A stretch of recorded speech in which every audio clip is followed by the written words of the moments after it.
Okay, good afternoon, everyone. Hopefully we can kick off fairly quickly here. All right, so we'll call to order right at 1:30. Thank you, everyone who's here today.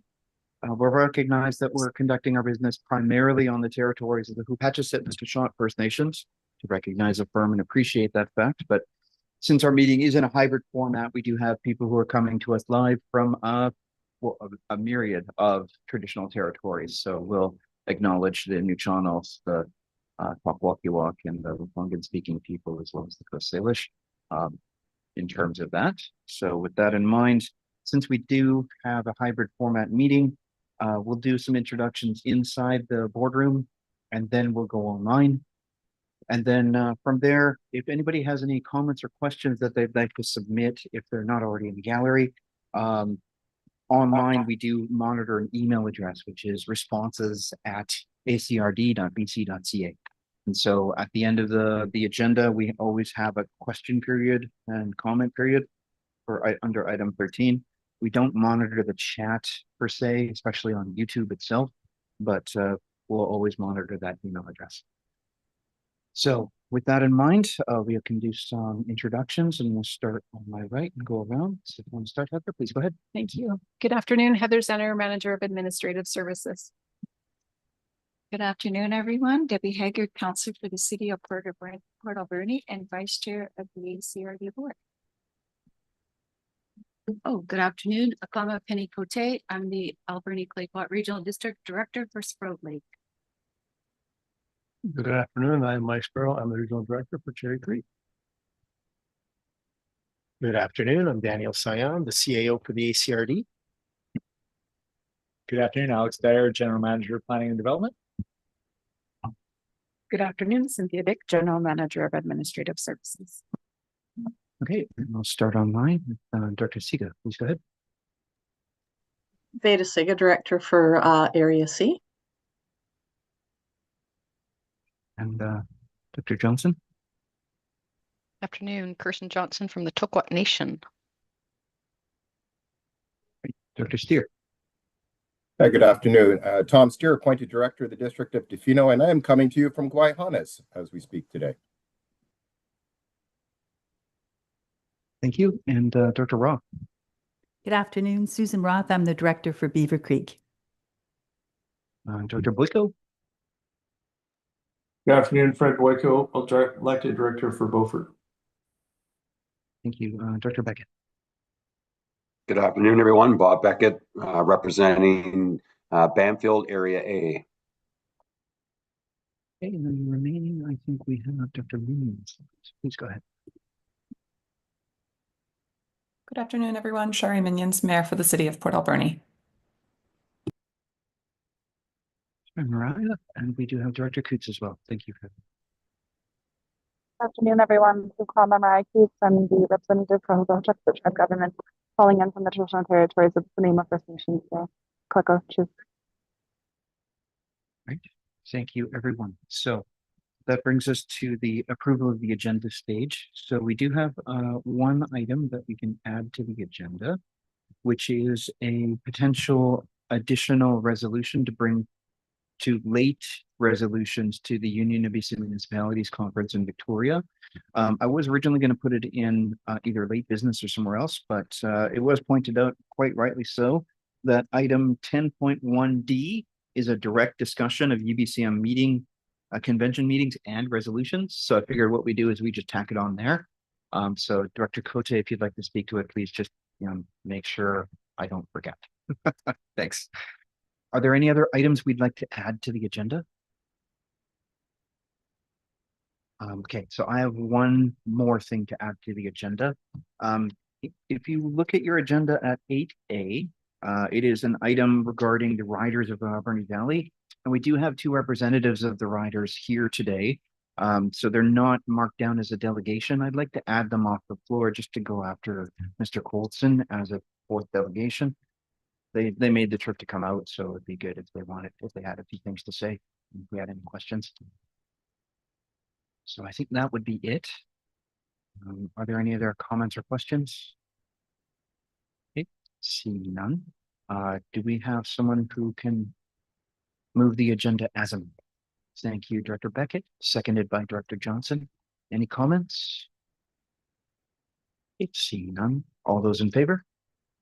All opposed? Motion carried. Thank you. Okay, so with that in mind, that brings us into declarations. Does anyone have any declarations of conflicts of interest, perceived conflicts of interest, or gifts exceeding $250 in value?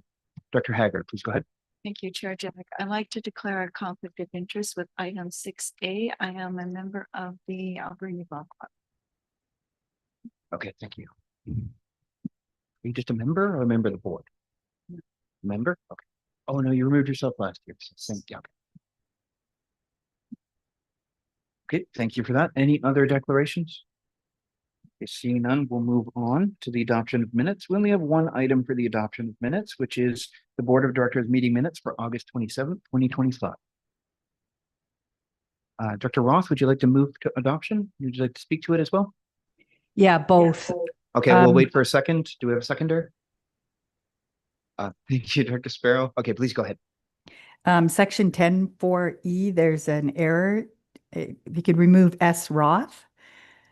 And also note that I left the meeting at approximately 4 p.m. Okay, thank you. We'll make sure that that is added to the resolution for adoption of the amended minutes. I think that's how we do. Yeah. Okay, thanks. Okay, any further comments? Okay, seeing none. All those in favor of the amended minutes? All opposed? Motion carried. Thank you. Okay, so that brings us to petitions, delegations, and presentations. We're going to start off with a trio of presentations for long service to the ACRD, and then from there we'll go into delegations. Once we do, we generally give 10 minutes of presentation by the delegations. You don't need to use all of the time, although if you're getting close to the end of your presentation or thereabouts and you're already hit 10 minutes, we'll probably give you that time. If it doesn't look like you're close to the end, I'll probably hit pause and ask the board if it's okay to continue on past 10 minutes. And from there, that doesn't include any questions and comments that happen after the presentation as well. So we do have 3 delegations, and let's get into some service awards. So we'll go into that first. First up, we have, I'm wondering, is this something you would speak to? Alex will speak to it. So we do have a recognition for Mr. Luke Stefani. Please go ahead. Happy to do that. We do have Luke here with us today. So, we've had the privilege of working alongside Luke for the past 10 years now in providing his excellent public service in building inspection. Luke has been working as a building inspector in areas throughout the region, but with a particular focus on the West Coast community serving Banfield and Long Beach, as well as over the years supporting the districts of Tofino and Ucluelet and our First Nation community partners as well. Luke has also provided leadership for many years in the property and fleet maintenance side of things for the ACRD. He is the problem solver that we go to when the heat doesn't work or the plumbing needs repairing or the truck has a new rattle in it. So thank you for all of that. Luke has led a number of maintenance and improvement projects for ACRD owned facilities throughout the region as well over the years. On his time away from the office, Luke enjoys the lakes, rivers, and mountain trails, I think every day. At least every day this summer. We had a recent conversation about that, and loves living in the Alberni Valley where he has raised his kids and has become a valued member of our community. So thank you for everything that you do, Luke.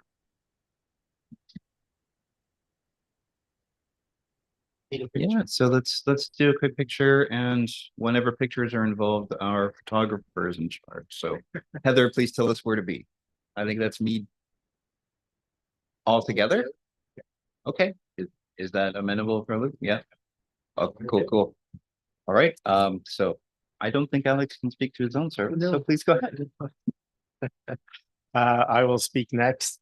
I do want to take a moment today to recognize Alex Dyer for his 15 years of service with the ACRD.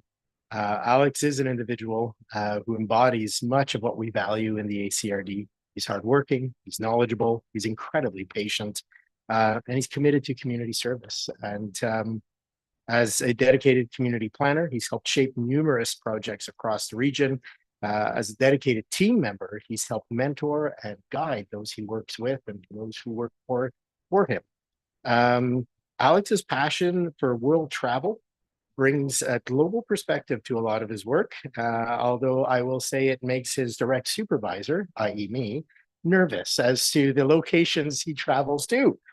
But his commitment to community is evident in everything that he does, whether it's through the planning, the volunteering, or through the countless hours that as a key part of various special initiative teams, like most recently our emergency operations. Alex is there always in a good way at times that matters most. We're incredibly fortunate to have him as part of our team, and I want to thank him for his 15 years of service, for his insight and his heart. I do have one addendum to that as well. I really do appreciate Alex's community spirit. There have been instances where I've seen him show up to community events, even when the weather is terrible. So thank you. It's always great to see you, even if you're just standing in the corner in the back. You make it out, and people notice. So thanks for that. Okay. I do have the pleasure of sharing another 15 years of service. And so I want to recognize Janice Hill for 15 years of service with the ACRD. Janice is both a stable foundation and a heart of knowledge and compassion in our organization. She's dedicated to the ACRD and to our community. And her attention to detail, her intimate knowledge of our region and the people in it, as well as her unwavering support, make a tremendous difference, and not just in my day-to-day responsibilities, but the overall success of the ACRD team. Janice has an incredible ability to anticipate needs, to manage complex schedules, and keep everything running smoothly. I deeply appreciate that she does what she does, from support for daily routines through to complex legal briefings, FOIs, and regional coordinations. Thank you for being such a vital part of our team, Janice. Thank you for your 15 years of dedication, and I will continue to tease you for another 15. I know that you are vital to the work I do. And I will also flag that the competing interest is Janice's husband is retired, and she has wonderful grandchildren. So every day is another blessing, in my opinion. Thank you.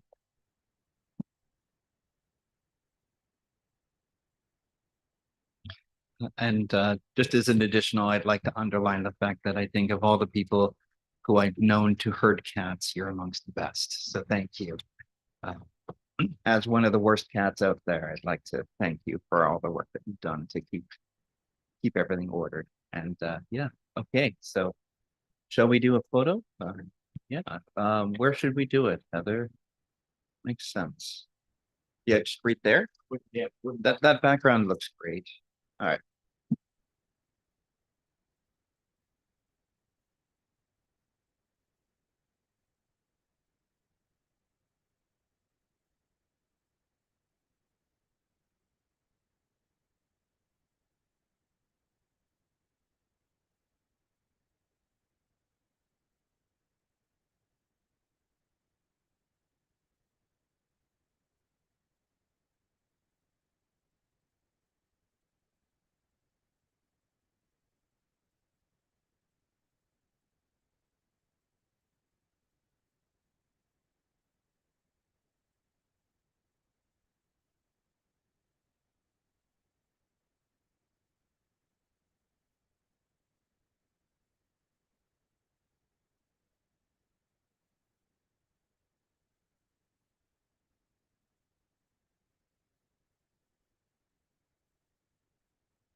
Absolutely. Okay, well, thank you for your patience, everyone. And what we should have done is turned on the camera on the speaker podium, then you would have saw, but it doesn't matter how much. So with that, I'd like to welcome, as a part of our delegations now, Inspector Kim Bruce of the RCMP to give us a second quarter report. So that's for April, May, and June 2025. Thank you and welcome, Inspector.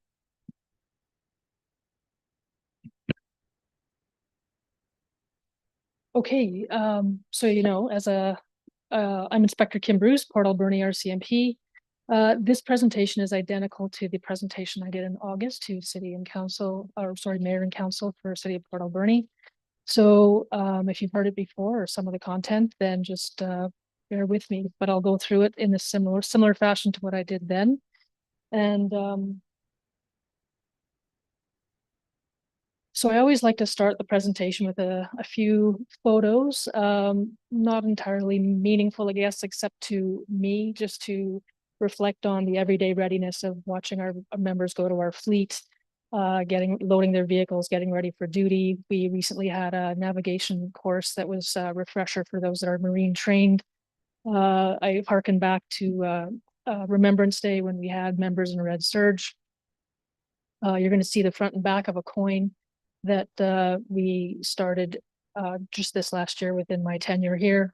And then, of course, there was the McDonald's Day that I think I can see there with our new Staff Sergeant Merrick, who came in February to join our team. And then we have just some Red Surge photos from Canada Day there with Constable Vanessa Restrepo. This year marks 50-year anniversary of women in the RCMP. And I can add, even though I don't put myself in the pictures, that I was happily participating as a mentor in E Division for a day that was celebrating that anniversary as well. So I'll move along.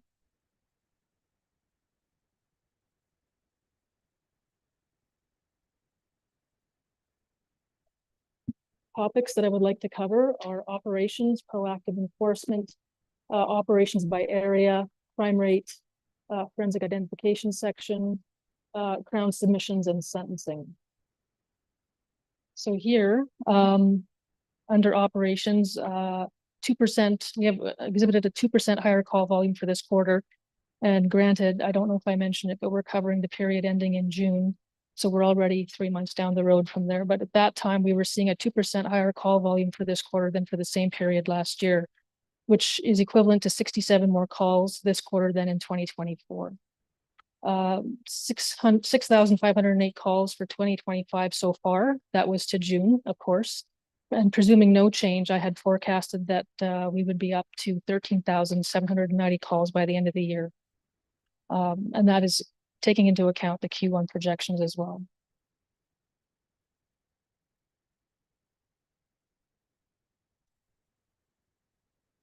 Here we have curfew checks. In the second quarter for 2025, our ability to conduct checks diminishes rapidly as we approach the summer. This is just sheerly based on increasing operational demand. Our calls for service increase, therefore our ability to take on proactive duties decreases. And the number of offenders released on conditions to the community places a burden on us to provide the requisite enforcement to check on them, check their well-being, do door knocks, make sure there's adherence to those conditions. And so duties permitting, our ability to enforce these conditions, as I say, greatly diminishes as our increasing summer volumes come upon us. And certainly this summer, and I'm not covering that period here today, and I will in a future reporting, but the summer came upon us really fast and with significant call volume. One of the things that we recognize in conducting curfew checks is that they're incredibly beneficial to having a situational awareness on what our offenders are doing and how compliant they are with those conditions. So we always highly encourage our members to conduct them whenever they can. And it's an unfortunate reality that we can conduct up to 15 or 20 checks in any given night shift and find that the high incidence of persons that are breaching those conditions, whether that's a release order, a conditional sentence order, a probation order, an undertaking with conditions that were from a police release. And we always have to have that incites an additional charge, necessitates Crown scrutiny, and then we report that back to probation. Traffic enforcement, here, this solely reflects another proactive duty, time permitting. And here it's about vehicle stops and the issuance of violation tickets and warnings only. This does not capture impaired driving or immediate roadside prohibitions as seen in the next slides. Motor vehicle incidents that include hit and runs, property damage over $10,000 or under $10,000 for Q2 generated 48 municipal calls for service and 24 rural calls for service. These stats do not include those efforts of BC Highway Patrol or the immediate roadside safety unit who often come into our jurisdiction. I regularly receive a schedule. I know when they're coming, and I can say that they're here probably on average between the two units. They're here on average between 5 and 6 times a month. But they augment our local police efforts. Their reported results for attendance are enduringly significant. When they give us their after action reports, we always see that they have a great impact when they are here. And all of this points to the potential benefit of Port Alberni if they could realize having a dedicated local traffic enforcement team here.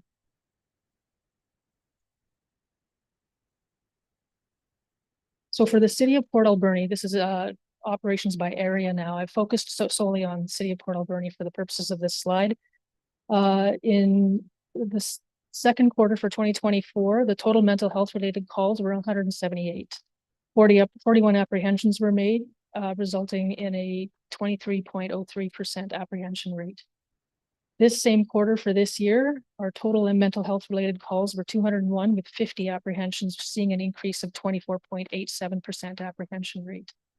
With that, of course, comes the hospital wait times, where we have members spending a lot of time with these persons at hospital, and it's an ongoing effort to try to triage that as best we can against other calls to get them out of the hospital as quickly as possible, but we're reliant on physicians and their availability to come and meet with us and speak and take conduct of that situation.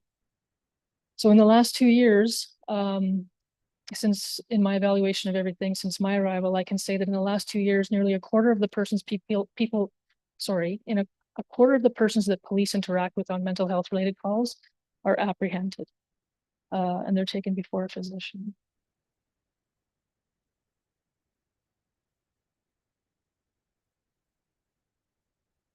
This is ACRD, again, operations by area. Mental health calls are not included here. And it's a lengthy explanation, but I can say that in the way that these files are scored, there's often co-occurring issues that will go with that call. And so sometimes it'll present as a theft in progress, or it'll present as a person in crisis for any other number of reasons. Maybe they're a victim of an offense, or it's a public mischief call, or it's some other issue that's presenting. And then we realize that it's a mental health call upon our attendance, we get there and it's something else. So just by sheer nature of how we score our files, dissecting those details and deconflicting that information to get to where the mental health numbers are means that they're often couched right in the city of Port Alberni, simply because that's where we take our apprehended persons to the hospital. So there's no doubt that mental health calls are being generated in the ACRD area, but it would require a deeper dive and a lot more analysis to get those numbers by area specific to mental health calls. Just by, like I said, it's the only crime type activity that is hardest to score. So noteworthy types that are prevalent here, however, for us in the ACRD were assault, domestic violence, theft under, impaired, and immediate roadside prohibition offenses. In my analysis of the stats here, I found that domestic violence, the rate of domestic violence in the community, and that's right across the board for this police jurisdiction, is quite high.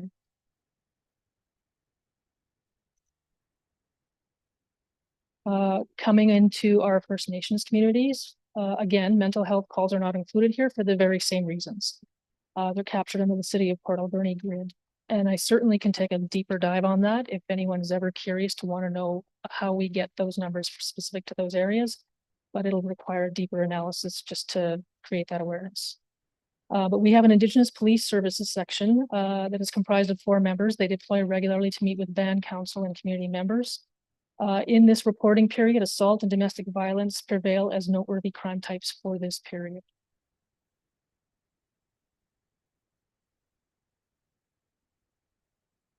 I've kept this from my Q1 reporting. So the top box and then the writing underneath it, that is the same as what you would have seen in my first reporting. But what I have added in there is that our StatsCan Crime Severity Index for 2024 shows that a notable decrease for Port Alberni at minus 20.03 points. This is comparable with several other nearby adjoining municipal police service areas. And I have the numbers there as you can see them. In my attempts to contact the Canadian Centre for Justice and Community Safety statistics, which is part of StatsCan, to find out which call types and locations experienced the largest annual increase or decrease for Port Alberni, to better understand what contributed most to this decrease, I was unable to get anyone on the line.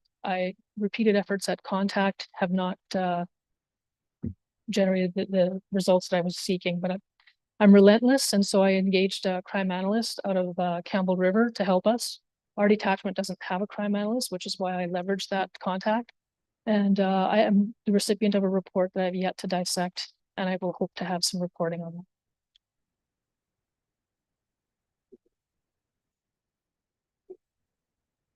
Yes, they've seen the same decrease. My question was, in the yellow box at the bottom, are all of those negative decreases? And yeah, your answer is yes. Thank you. Sorry. Yes, yep, they're all decreases. We've all gone down and we don't all know why.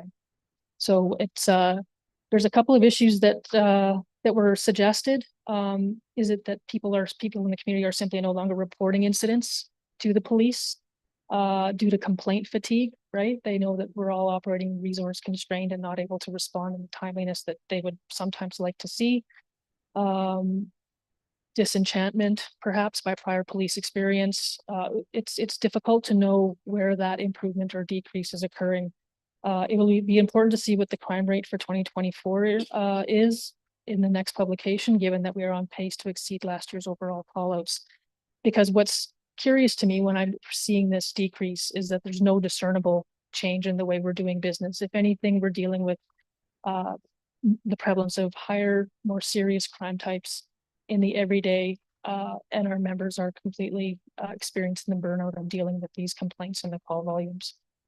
So I'm not sure how these numbers are achieved. So before we continue, I'm wondering if I can have a quick motion from the board to continue on. Thank you, Director Cote, seconded by Dr. Sparrow. All those in favor? All opposed? Motion carried. Sorry.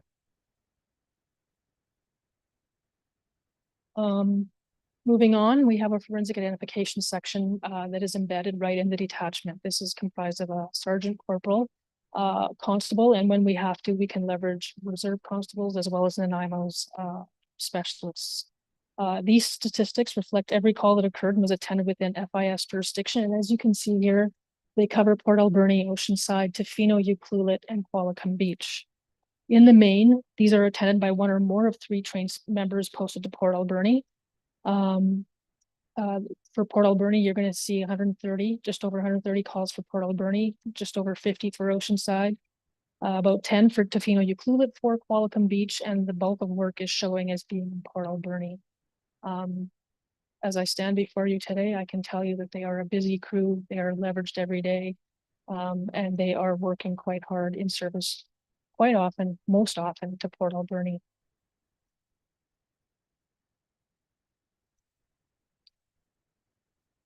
So in slide 12 here, we have 31 municipal files in the first 2 quarters compared to 27 last year. This is simply a comparable.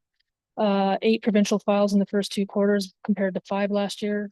Again, I say 3 specialists are posted to Port Alberni, but they also go to other areas, as we've seen. They are busier this year than last generally. We had a homicide in June, and that occurred right here in the city of Port Alberni. Their work when they attend on scene, and we're holding a scene for their attendance, it's a protracted effort. Their efforts are arduous, challenging, very time consuming. And when a crime of this significance occurs, everything is like they'll prioritize this against any other taskings they have. Because we recognize only too clearly that the timelines and for investigations in case law is pivotal to advancing and maintaining the investigation momentum to see a successful prosecution.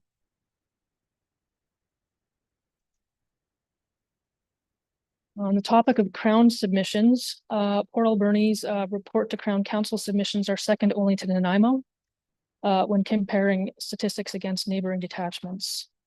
In the second quarter, there was a 75.05% increase compared to the second quarter for 2024. This is an increase of 123 cases from last year.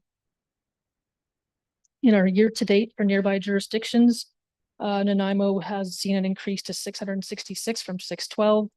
Comox had an increase of to 382 from, or a decrease rather, from to 382 from 447. Duncan also saw a decrease, 228 from 290, and Campbell River had a decrease, if you can call it such, by only 7 cases from 313 to 320. And then in this next box, this jail sentencing for Port Alberni, 24-25. This information was is provided solely for the purposes of showing the efficacy of the small teams that work here in Port Alberni. We have 4 frontline teams comprised of 5 members, and we call that our max, a corporal and 4 constables. When we're flush, we have 5 constables, but not accounting for training, annual leave, court commitments, what have you. Sometimes they're sick, sometimes they're recovering from something. That is our standard for the frontline teams. Then you turn to the general investigation team, which is your plainclothes team that would be dealing with a lot of our more serious files. And to see these numbers yielded from the efforts of their work, and their work in these numbers are coming from a value of 91 cases. These cases go back to 2018, and so it tells you something about the dedication and investment and enduring engagement required to make sure that the successful prosecution of those cases is seen right through to the end. So it's not meant to invite a conversation around court process or, you know, Crown dealings or anything like that. It's simply there to show you that we are getting the results just simply through dedicated effort. And that is my presentation. Thank you, Inspector Bruce. We'll open it up for comments and questions. And someone's working on stopping the sharing screen. There we go. Okay, the first. Dr. Cote? Thank you. Through the chair, thank you so much for your presentation. Always look forward to you coming and giving us a report, even though it's not always the best news. I did see that you had a photo of marine activity. It looked like Sprout Lake. Is that where it was? So our vessel covers both the lake and the ocean. So we have it at harbor, so it can go up and down the inlet. That's where it's most operationally ready. It's not a good situation because we have to clean the boat and make it ready for the lake, but it also deploys to the lake. So in that photo is specifically because we were doing navigational refreshers. It was on in the inlet. Thank you. Thank you for the working with the Sprout Lake Marine Patrol. I'm sure that we did have some communication link there that works for us. We really appreciate the work of the Sprout Lake Marine Patrol to have eyes on the lake and be able to report to the RCMP if there's anything that needs to be addressed. So from Sprout Lake, I'd like to say thank you. Yeah, that's good work. Pass along that we really appreciate everyone that works for the RCMP. Thank you. Great. Any further comments or questions? Okay, not seeing any. I do have one myself. So back during the Mount Underwood fire, it was important for Huu-ay-aht and Bamfield residents, mostly Huu-ay-aht, I think, to understand that we don't call our electoral area director, nor do we call the fire chief when issues of crime were being reported. And so we've been communicating to our citizens and to residents generally that if you do see anything, any criminal behavior in our territory, regardless of the status of the Bamfield to Alberni Valley Road, to report it to the RCMP. That it's super important and that the RCMP is in fact available because they can use the boat to get to our territory, get to Bamfield. So notwithstanding the need to wash the boat so we don't contaminate the lake, that's very much appreciated. So on behalf of Hooyat and our community, we'd like to thank the RCMP for everything they've done so far. We know that it's a difficult situation, but we do appreciate the coverage that we've had so far. Absolutely. And if I may, I will say that we were aware of that circumstance, and we had our IPS section get on the boat, make sure they went down and had some communication and visibility and presence with them. Also, what we did is we leveraged Air Services as well as West Coast Marine outside and external to this detachment to also provide that support as necessary. So we were well engaged and sensitive to the needs as needed. Thank you very much. And I believe local members were involved in the Headquarters Bay coverage as well. I think the boat, yeah. So all the work that's been done in regards to the fire, thank you for your participation. Okay, so with that, I'd like to thank you on behalf of the board, and we do look forward to you coming back for a report on the summer, because we will do better as time moves by. But if there's anything we can do to support the detachment or members generally, please do not hesitate to let us. Very good. Thank you. Okay, so Deb, I think we might need to oh yeah, stay for the presentation, but not for the, okay, thank you for the reminder. So no, that's fine. No, whatever we did last year, I seem to remember that. On behalf of the board, I'd like to thank you, and then I'd like to call Mr. Ken Sander of the Alberni Golf Club up to make their presentation. Okay. Thank you and welcome. Am I on or off? I'm on now, right? Yeah, there we go. Well, good afternoon. And as mentioned, I'm Ken Sander. I'm the president of the Alberni Golf Club. I've been coming here requesting support from the board for almost 25 years now. That's longer than Janice and Alex have been here. Just like to note for the future. I'm happy to say that each year the board has granted our request, and we're very appreciative of that. Being here gives me the opportunity to tell you a little bit about the activities of the club for the past year. But I think more importantly, it does give me the opportunity to personally thank you for supporting us and letting you know how much we both need and appreciate the support that you provide for us. This past year, like all years, I think, for nonprofit operations, has been challenging in a number of ways, often in different ways than the previous year, but it's also been very satisfying, particularly satisfying because we are continuing to grow the numbers of young people that we're bringing to the golf club and to the game of golf. This is very important because we have an aging membership, and for many years we had a lot of old people, but not a lot of young people, and that's changing. And I think part of that is because of the success of our junior program, which we continue to maintain, and we think it's one of the finest junior programs around. It's very active, and these kids are starting, 8 and 9 years old, turn out to be phenomenal golfers, and of course they really get hooked on the game. And a testament to that is that our club champions for the last couple or 3 years have been the young guys, and that's really nice to see that that's a program that's coming to fruition. So our numbers of young people are higher than they've ever been, and we continue to grow those numbers. And as always, we make our facilities available to the school programs at no cost, so that kids that can experience golf, even if they don't come out there on a regular basis, they do get to come out there with their PE programs and so on. This year, we're also very happy to report that we again hosted the Charity Classic Golf Tournament. It was the 30th year of this tournament, and it just grows in popularity and success. It's very refreshing to see how the community has just taken to this tournament and supports it in a major way. the people who organize it are actually finding that it gets easier and easier to get people to support and provide donations.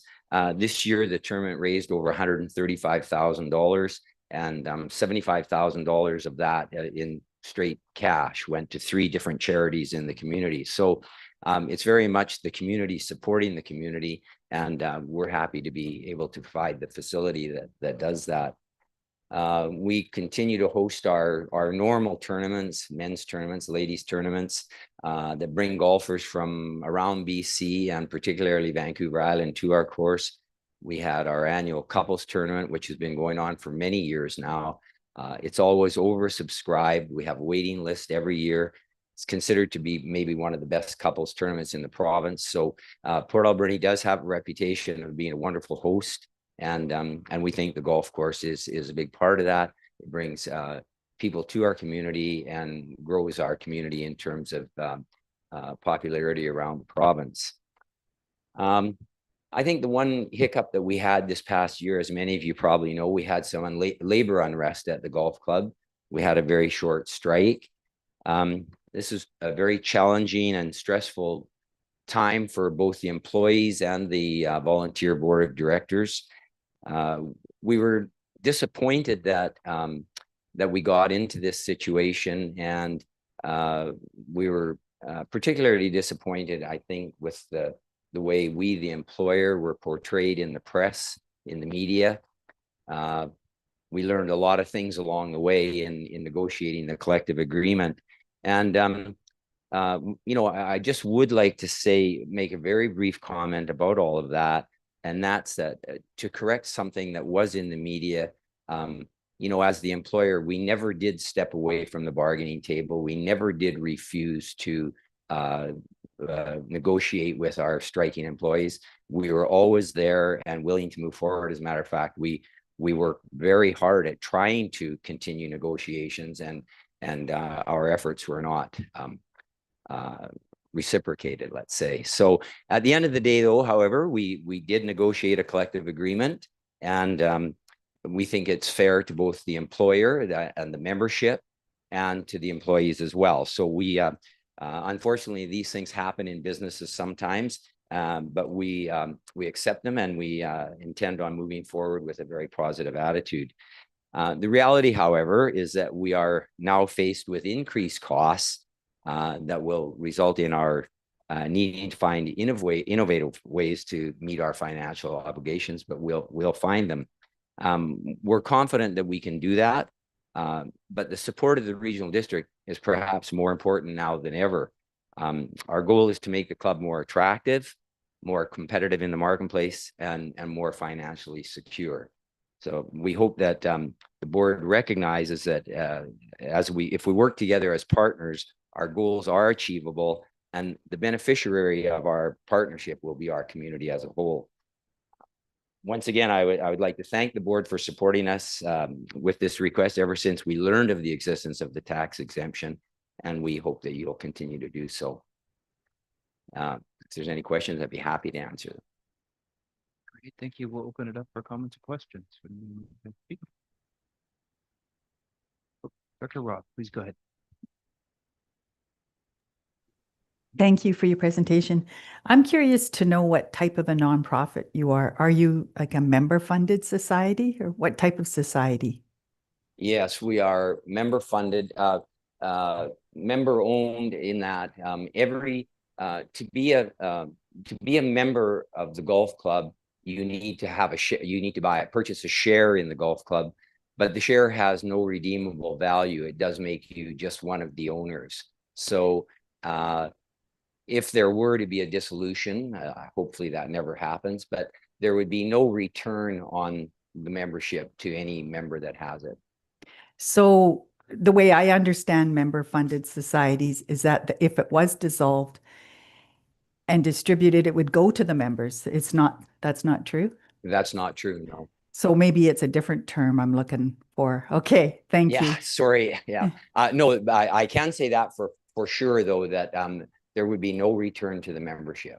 Maybe not financial, but say you had to sell the property and dispose of the property. Would that go to the membership? No, it wouldn't. Who would it go to?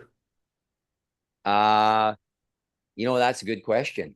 That I don't have the answer for. Okay, maybe we can find that out. Thank If you. If it's a regular society, which is covered on, it's a not-for-profit corporation, so I think it goes to like creditors and then taxes and all that kind of thing. But we'll try to figure out the answer to your question. It's a compelling one because there are other types of enterprises out there too. City of Port Alberni just announced something of a social enterprise that was happening in the city. That's interesting as well. So understanding those nuances will be important. So. Well, it actually really is important because you look at the Chamber of Commerce, that's a member-funded society. And it's, in a sense, nonprofit. It's kind of a hard one, but I don't know if you're the same type. It's got a federal part to it too, but it matters. Thanks. Well, just to add, we're a nonprofit, not-for-profit limited company, so we fall under some different jurisdictions, being with that monogram. So I've never followed where the final dollars would go, but the one thing I am sure of is that membership cannot take any money out of the club. But I've tried not to think of that scenario. Yeah, thank you. Thank you. I don't know, maybe we can look at it more. Thanks. Well, I can look into it as well and get back to you with an answer on that. I'd really appreciate it. Thank you. I will do that. You can follow up with maybe a letter and then we'll put it in our correspondence for information. Yep, I will do. Any further comments? Director Cote, please go ahead. Thank you. Through the chair. Thank you for coming back again. And you have been coming longer than I've been at the board. I have to say that's a long time. Thank you for all the community work that you do. I think it's wonderful. And I really think that we should be challenging the regional district and the city to have a tournament one of these years. I think it'd be really good. Thank you. Thanks very much. Okay, thank you. Any further comments? Seeing none, on behalf of the board, I'd like to thank you for your presentation. Good. Thanks very much. Okay, so next up we have Mr. Wayne Colson and Mr. Britt Colson. Please go ahead. I'm not certain who's speaking first, nor am I certain if you have a presentation, but Wayne, please take it away. Well, good afternoon, ladies and gentlemen. Thank you for making time for us. We did put a presentation forward. I don't know if anyone's had the opportunity to look through it, but we just wanted to highlight an update because we haven't talked to the community in quite a long time, and wanted to share with ACRD kind of where we're at. Sorry to interrupt, Wayne. We can bring up your presentation and have somebody else control it if need be. Yeah. Would you like to do that? Okay. Yeah, so, if you like, we can just blast through it. Okay. But if you want to continue with your opening comments, and then once it goes up, then you can just tell us when to go to next slide. Yeah, very, very good. Is that something that Janice can do? Or? Oh, you're doing it right now? Okay. Please go ahead, Wayne. Sorry to interrupt. All right. No, hey, good. Thank you. Okay, so again, thank you, everybody. Just want to update ACRDC as you are our partners, in the community, and we're looking at continuing to grow our business. If we could just jump to the next slide, please. So our current operations are primarily United States. We had one aircraft, as everybody knows, in BC this year, which was great. And I've and Britt have spent personally a bunch of time with our new Minister of Forests, and making good headway and kind of developing that relationship with him. But we've evolved now to one of the largest operators in the United States. We are the largest in Australia, Chile, and Argentina. So we've been able to move our footprint throughout the world. And from time to time we'll move into Bolivia, Brazil, and Indonesia. So we've got quite a good look at the landscape here in the world of aerial firefighting. Next slide, please. We currently have a total of 50 aircraft in the fleet, and what's interesting to note that 44 of these aircraft have been converted from non-traditional firefighting into firefighting aircraft at the Alberni Airport. So we have this fleet again. We span across the world with it, and we're under pressure to continue to build the fleet up. Next slide, please. For folks that live at the lake, you may have heard we are a Transport Canada approved training organization. We're the only ones in Canada that became certified, and we've been taking local students, and we've currently graduated 12 young people through our program, through the apprentice instructors and technicians in Canada. And now the certification that we're able to give them is they can take that certification if they wanted to move to a different company, work for any company in the world, and carry that Transport Canada authorization. So we're very proud of that program, and Britt continues to build it. We have his wife Stephanie, that's the kind of the dean of that school, as we're looking to expand it. We are always in the school district, and we've engaged Steph in community engagement, starting with grade 6. And we're continuing to work with the school district on giving kids an option to, instead of going for those who don't want to go to university, to come out to the airport and gain some experience in our work program, and then potentially come on and be engaged in our school that's on site. We did have announced our first scholarship winner through the BC Aviation Council, valued at $54,000. So we're very proud of that. That just happened in 2025. Next slide, please. Currently, our workforce, between the aviation company, the people at the airport, corporate, and Rimrock, we're currently at 431 employees. And I'm told we're the largest employer in town, next to School District 70 and to the Island Health. So we have played a fairly big role in the community. Next slide, please. So we've had a plan development, and we're continuing to build out in Southern California, in Australia, in South America, and planning our home base in Alberni. And we're been have on the drawing board for some time, and it's a bit of a frustration. An 80,000 square foot facility would be the largest on Vancouver Island, for a completion center where we can bring in large airplanes like Boeing 737s and C-130s and put them through a process and convert them into aerial firefighting aircraft. We also have a paint welding shop and engine shop, which would be next. And then eventually we'd like to move corporate out there and build a bit of a compound for our aviation division, with a 29,000 square foot, 3-story office building, and which would, of course, significantly increase our full-time employees. Next slide, please. So the challenges we face is, we've been on this trajectory of excessive growth, and we are the only company in the world building the largest airplanes in the world and the largest helicopters in the world. And now we're into the Intel world with building Intel jets. And you may have read that we recently bought 5 aircraft from Transport Canada. We moved them into the Valley, convert them with intelligence packages, and then out they go to work.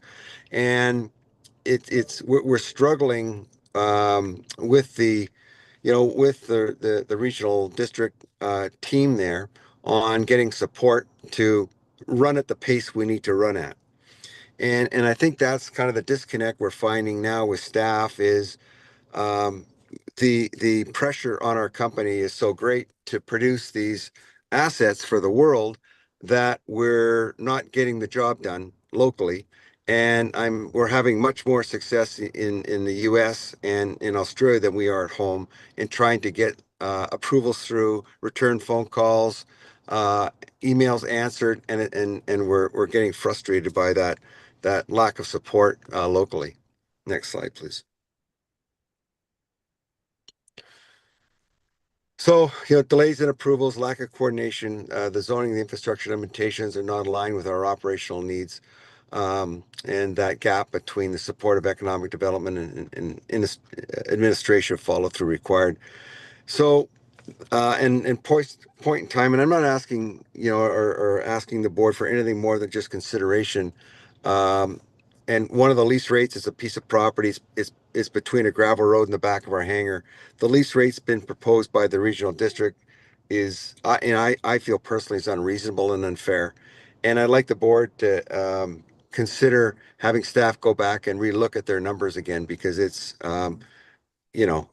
we just think that as partners in this business, that obviously we want to be fair, and we're continuing to grow the business, and we have to stay within the the balance of other what other people would charge. And I think it just feels we're getting gouged on this one piece of property.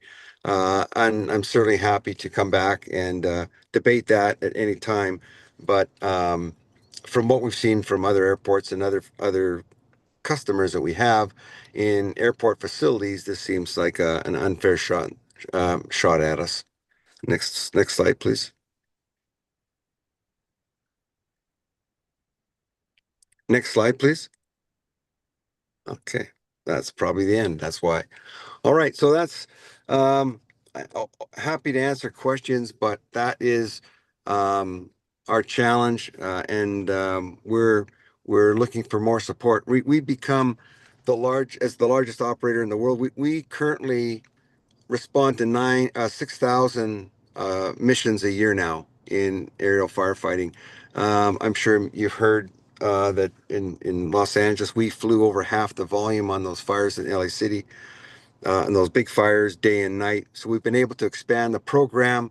All of the support has come from the Alberni Valley for those aircraft as we built and manufacture them. We have an R&D team there, and we now have a scientific research team looking at manufacturing our own retardant for the world.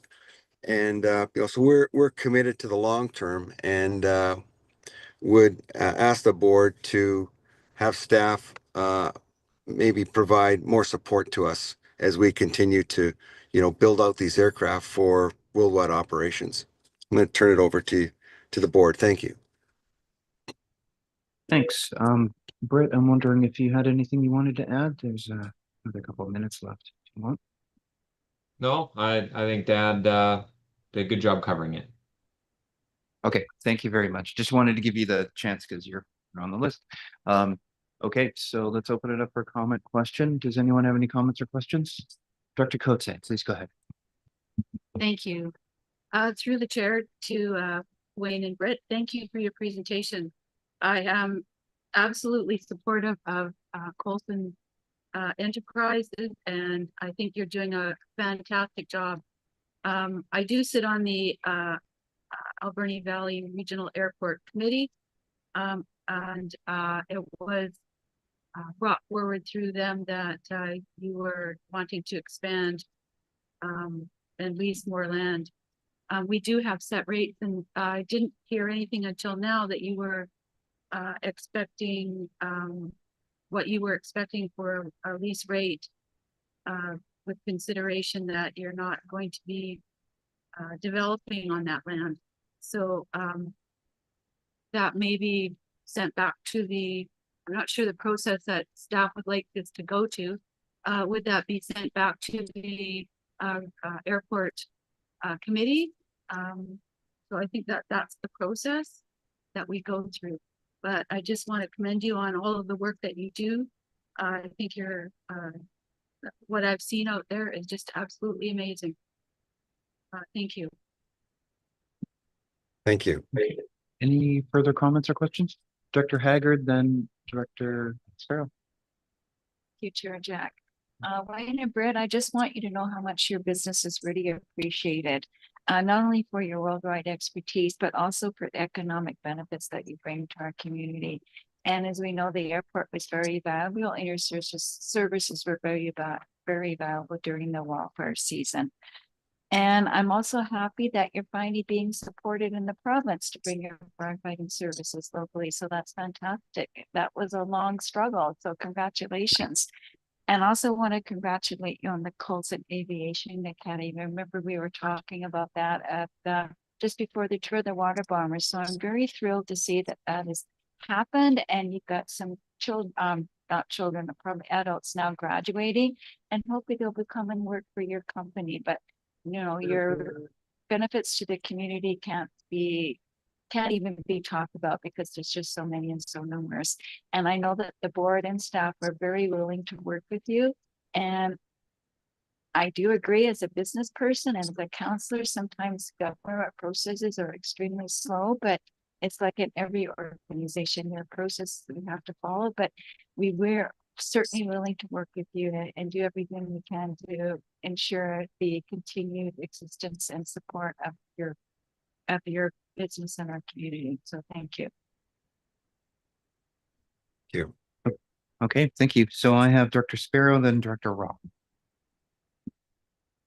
Yeah, thank you for that. I'm also on the AVRA board too. So I like what you're doing out there. I didn't know you had that many employees. I knew you had a lot, but that's actually a higher number I thought it was. A few questions I have. What do you think your 5-year vision would be for the airport overall for Coulson Aviation going forward? So yeah, Britt, why don't you answer that, Britt? Yeah, we are, continuing to grow our mod centers kind of around the world. So traditionally, we've modified aircraft primarily in the Port Alberni facility. We are actively working on construction projects in Southern California to be able to split up and increase our mod throughput and continue or start modifications there. We've done our first helitanker conversion at our Australian facility just outside of Sydney in New South Wales. So we are starting that mod lineup as well. And then as Dad presented, we are working, trying to work with ACRD to construct a large 2-bay mod facility here in Port Alberni so that we can increase the throughput. I think there's opportunity for some Canadian operations that we'll see, rather than just using Port Alberni as a mod and heavy maintenance facility, that some operations could be conducted out of here. We are continuing to grow. We've got many buildings that we're looking to erect to support the continued growth. And so, I think we envision it in the next 5 years likely being more than just heavy maintenance. But, part of that, we're not, one of the things when I talked to Daniel earlier, because me and Daniel do have monthly calls, and I think that we've got a good relationship together. Our challenge is not so much the bureaucracy, it's the lack of responsiveness to requests, the lack of response to emails. We understand that the lot approval that we just got for 12 and 13 to relocate the aircraft off of the ramp onto that property, it needs to go through, 2 newspaper postings, and it needs to go through that. Our challenge, I guess, and what we're asking for support is not that, or not trying to deviate from those processes. It's the 2 months or 3 months of unanswered emails from the time the request goes in to when it starts to go through that process. So it's, we're not looking to circumvent anything. It's the lack of response. It's the continuous follow-up. I have to personally follow up 5-6 times or more to get a response back from the staff. And the piece of property that Dad's talking about, we proposed to ACRD a 15% market rate for the first 5 years because the property is non-airside, it is non-buildable, and it's located between our existing leased property and the logging road. And so we were going to use it for like vehicle storage and, one of our tents for wood structure. And, the way that it was presented to the AVRA board was not, I guess, in line with what we proposed. And we don't feel that that was given a fair shot. And the increase of rate between what we thought was fair for it, which, again, property that will never, ever be leased. I will guarantee you no one else will ever lease that. It adds zero value to anybody else. We were already offering to pay $33,000 for it in lease payments over the next 5 years. And what came back was a counter for $84,000. And, we just, again, for the $100,000 or $89,000 a year that we already pay in lease, for a small area like this that is non-usable land for anyone else beside a logging road, I guess we would like additional consideration on that.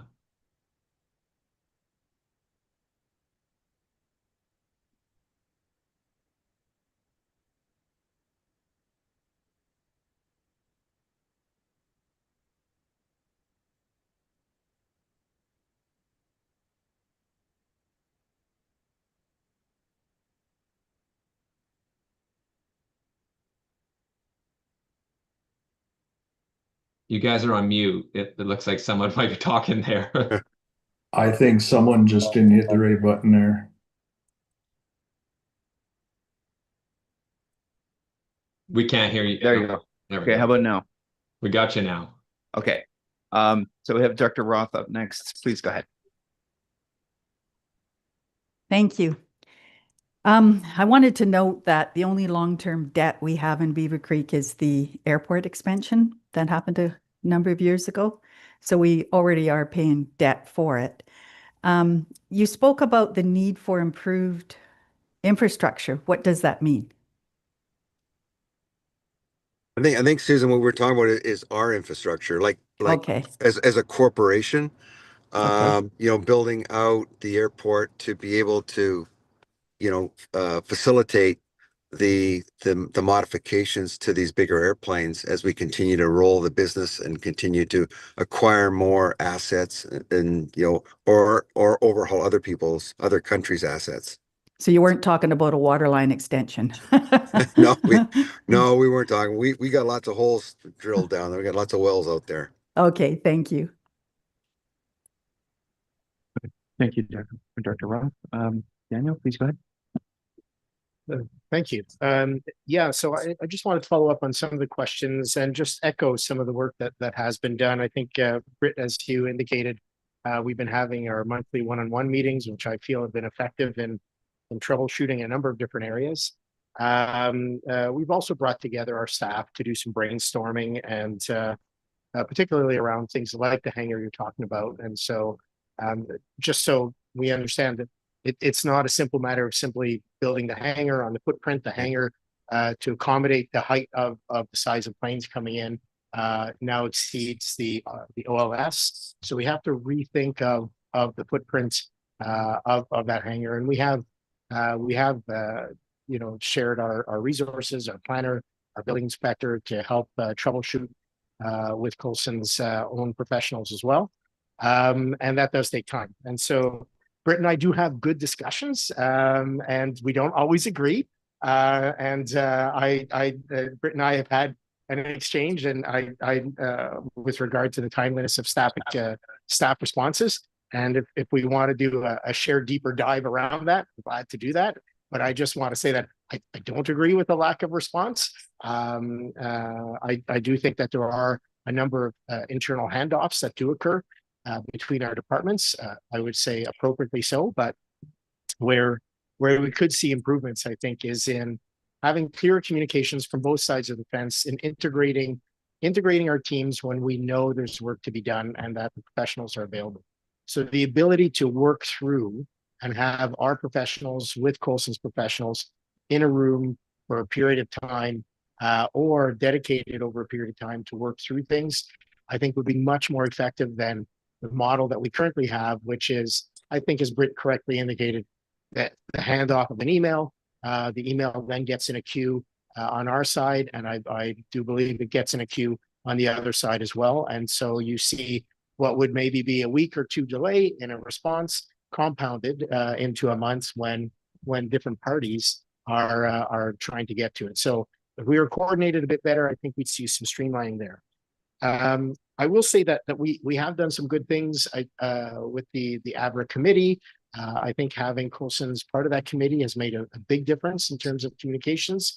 I also really want to thank Colson's for allowing the committee to tour the facility with media. And I think the result was some really good news, some good video presentations that were put out that helped profile the investment and the success of Colson's at our local airport. And I think these are the messages that are important to have because, as Director Roth was saying, There is debt on behalf of the community in carrying that, but there's also tremendous benefit. And I think if we only talk about one side, we don't get the complete picture of each of our roles in seeing the success through. I also just wanted to flag that there are some procedural things that we could take back to the board. So the indication of the 15% of market rate in the back is a great indication. We have a policy that establishes a market rate for any leased land, airside and non-airside, for the airport. In the case of asking for something outside of that, staff actually don't have the ability. So our process is to take it to the AVRA committee. And then once we have comment back from the committee to cycle it through. So it's a very slow process.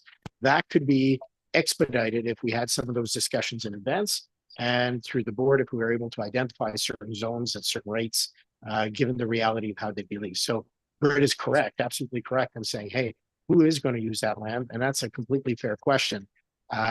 We haven't had that conversation in advance, and it's not a conversation that staff alone have the ability to navigate.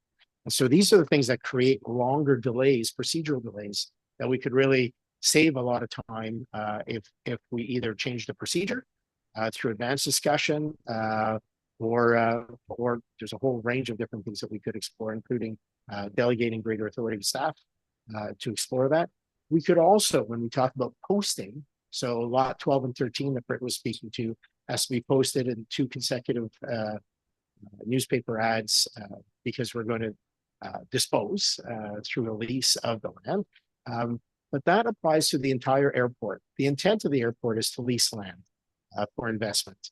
And I would argue that, there are more expedited ways of doing that, where if we were clear on that, and if we did our due diligence for the entirety of the airport or the remainder of leasable lots at the airport once annually, we would meet the requirements and therefore not have to wait an additional month to 2 months advertising specific lots, but we could just get on with signing a lease that meets all the parameters. And, lot 12 and 13 are exactly examples of that. These are leases that they're lots that are ready to be leased. The long process around that need not be a long process. It could be expedited. So there's a lot of things for us to explore. I do want to continue exploring a lot of those, and yeah, really appreciate the presentation from the Colsons. Okay. Thank you for that. Next up, I have Director Boyko. Please go ahead. Thank you, Daniel. I think it's a very good point to say that the point of having an airport with all this land is to lease it out and not just keep it aside. So I'd like to see all the lots on a big map and say these ones are available, this is the price, and let's move forward and fill them all up. I do have a problem with asking for taxpayer subsidization of reduced rates for a lot. Now, we're saying that this lot is very limited use because it has limited use to the airport, but it's got a nice big road right to it that could be used for storage of RVs or anything else. So we already spend 640 grand plus to subsidize this airport every year through the capital cost plus everything else. And the taxpayers are frustrated that we're paying so much money for an airport that 99% of the population has zero use for, unless you go to a glider center, or you are employed out there, or you have a plane. But there's no scheduled flights, there's no nothing else. So we always have to keep the taxpayer sentiment in the back of the mind, in our mind with all the decisions that we're making. Thank you. I just want to highlight the fact that we've got almost 300 people a day working out there, and I don't know how many sites other than the pulp mill have 300 people working. So I would say that that's a pretty valuable asset that the community is benefiting from. Yep, that's a significant amount of people in a primary industry. So thanks for that. Dr. Minions, please go ahead. Thank you so much. Appreciate the discussion from everyone here today. And I really just wanted to make a similar comment.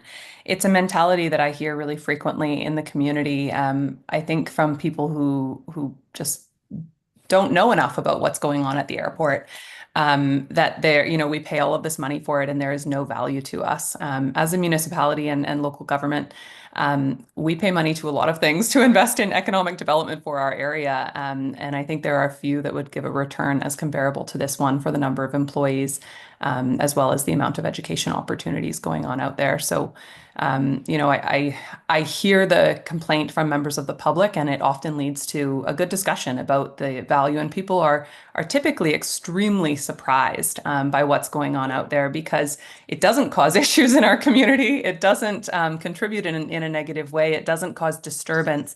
It is well placed for an industrial opportunity or for the type of economic activity that is generated out there.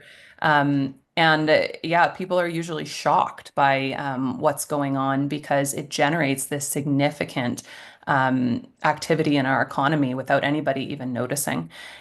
So while I understand the cost concern, I think it's extremely important for us to remember the economic benefit that's going on here. And I think even members of our board are probably surprised today, as some have noted, by just the extent of the economic activity that is going on. So thanks. Looking forward to further discussion on this. Thank you, Director Minions. So we'll have Director Boyko with the second to last word, and then I'll have something to round us out. Nope. Thank you very much, Chair. And thank you very much for the comments. I mean, economic development is important. We just have to realize there's at some point taxpayer subsidization of private for-profit companies cannot continue forever. And we have to figure out how we're going to relieve the tax burden at some point. Thank you. I can assure you that we are not, it's not a subsidy. If you come out and look at the property that you can't walk your dog on, I'm sure it would be, I'm sure we could all agree collectively that we'd be overcharged for a chunk of dirt next to a logging road. Okay, quickly, Director Roth. I'm just curious, does any of it have the agricultural land reserve, or it's completely outside? I think it's surrounded by Crown land that is not ALR. So the airport itself is not also ALR? I don't believe so. But Okay. Daniel, do you have an answer? So the area we're talking about for the airport in Polson's is not impacted by ALR. Okay. The other side is, and there's some, I guess, some unfinished clarity that needs to be sought. It's not a simple, a simple file, unfortunately. But with regards to where the Polson's are operating, there's no concerns with the ALR, and thus why we want to be able to fast track everything that's going on there, but also why we need to have this discussion around the larger footprint. Wayne is absolutely correct. There are pieces of property that are not worth what the full evaluation of the airport is indicating. But the tool we have for that evaluation is very limited, and what we need to do is revisit that and talk about the bigger picture, and not stare at our feet. And I think the sort of piecemeal approach to a little lease and a little lease is what's causing a lot of tension that we could get rid of if we could back up and take a look at that bigger picture. One little point here. I think if it were agricultural land, there isn't any that isn't, there isn't any that is worth less. You can always do something with it. So it's just kind of a funny way to look at it whenever you say there's nothing else that, we could do with the land. But perhaps it's the rules around the airport. Thanks. And please note, folks, our payroll is north of $3 million a month at the airport. Thank you for that. Dr. Siga?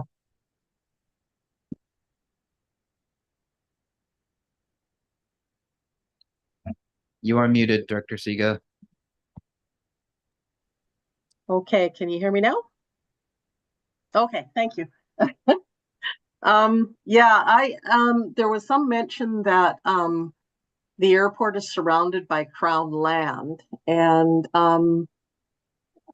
I am just wondering if there's any process that we can have whereby local government can apply for that Crown land to be able to expand the useful area of the airport? Thank you. I think those are all great questions to answer. I think if Crown land was to be disposed of, I think Tishot or Hupatchison would want to have a word in regards to how that works as well. I think that's something that we can investigate. I think we have a lot of questions when it comes to responding to Coulson Aviation's comments so far. So I think that's something that we can add to our agenda and maybe have a report to the board about the status of what's been going on in October, just giving some time for the committees to have conversations as well. And then from that perspective, I think I'm just going to leave off with a final comment in that about 6 months ago, I was on a Porter Airlines flight to Ottawa, and I do that a lot. And I happened to have an empty seat next to me until I didn't. And it just so happened that a Porter Airlines employee was on the flight, and he introduced himself, and we started talking about ourselves. And he said, "Oh, that's near Port Alberni, right?" And I said, "Yeah." He's like, "Yeah, that's where I got trained." He was an aircraft mechanic, and he worked directly for Coulson. So this is something where I wasn't expecting to have a conversation about my area, my community, my region. And I think what we can't forget is the fact that what Coulson Aviation is doing here in this region is a primary industry, and that industry supports a bunch of other secondary and tertiary industries and services. So when Wayne talks about his payroll, that payroll goes to pay for things in the community as well.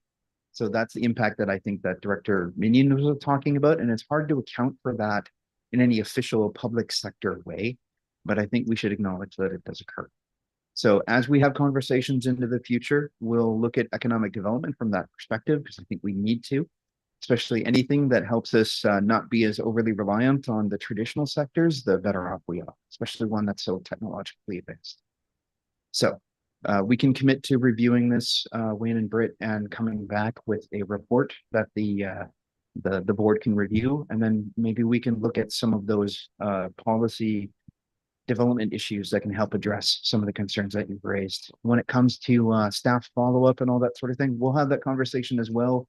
Since it involves staff and those kind of conversations, it's likely something that Daniel could handle on his own, but we can probably have an in-camera conversation about that, because we don't really talk about names when it comes to that kind of stuff in public.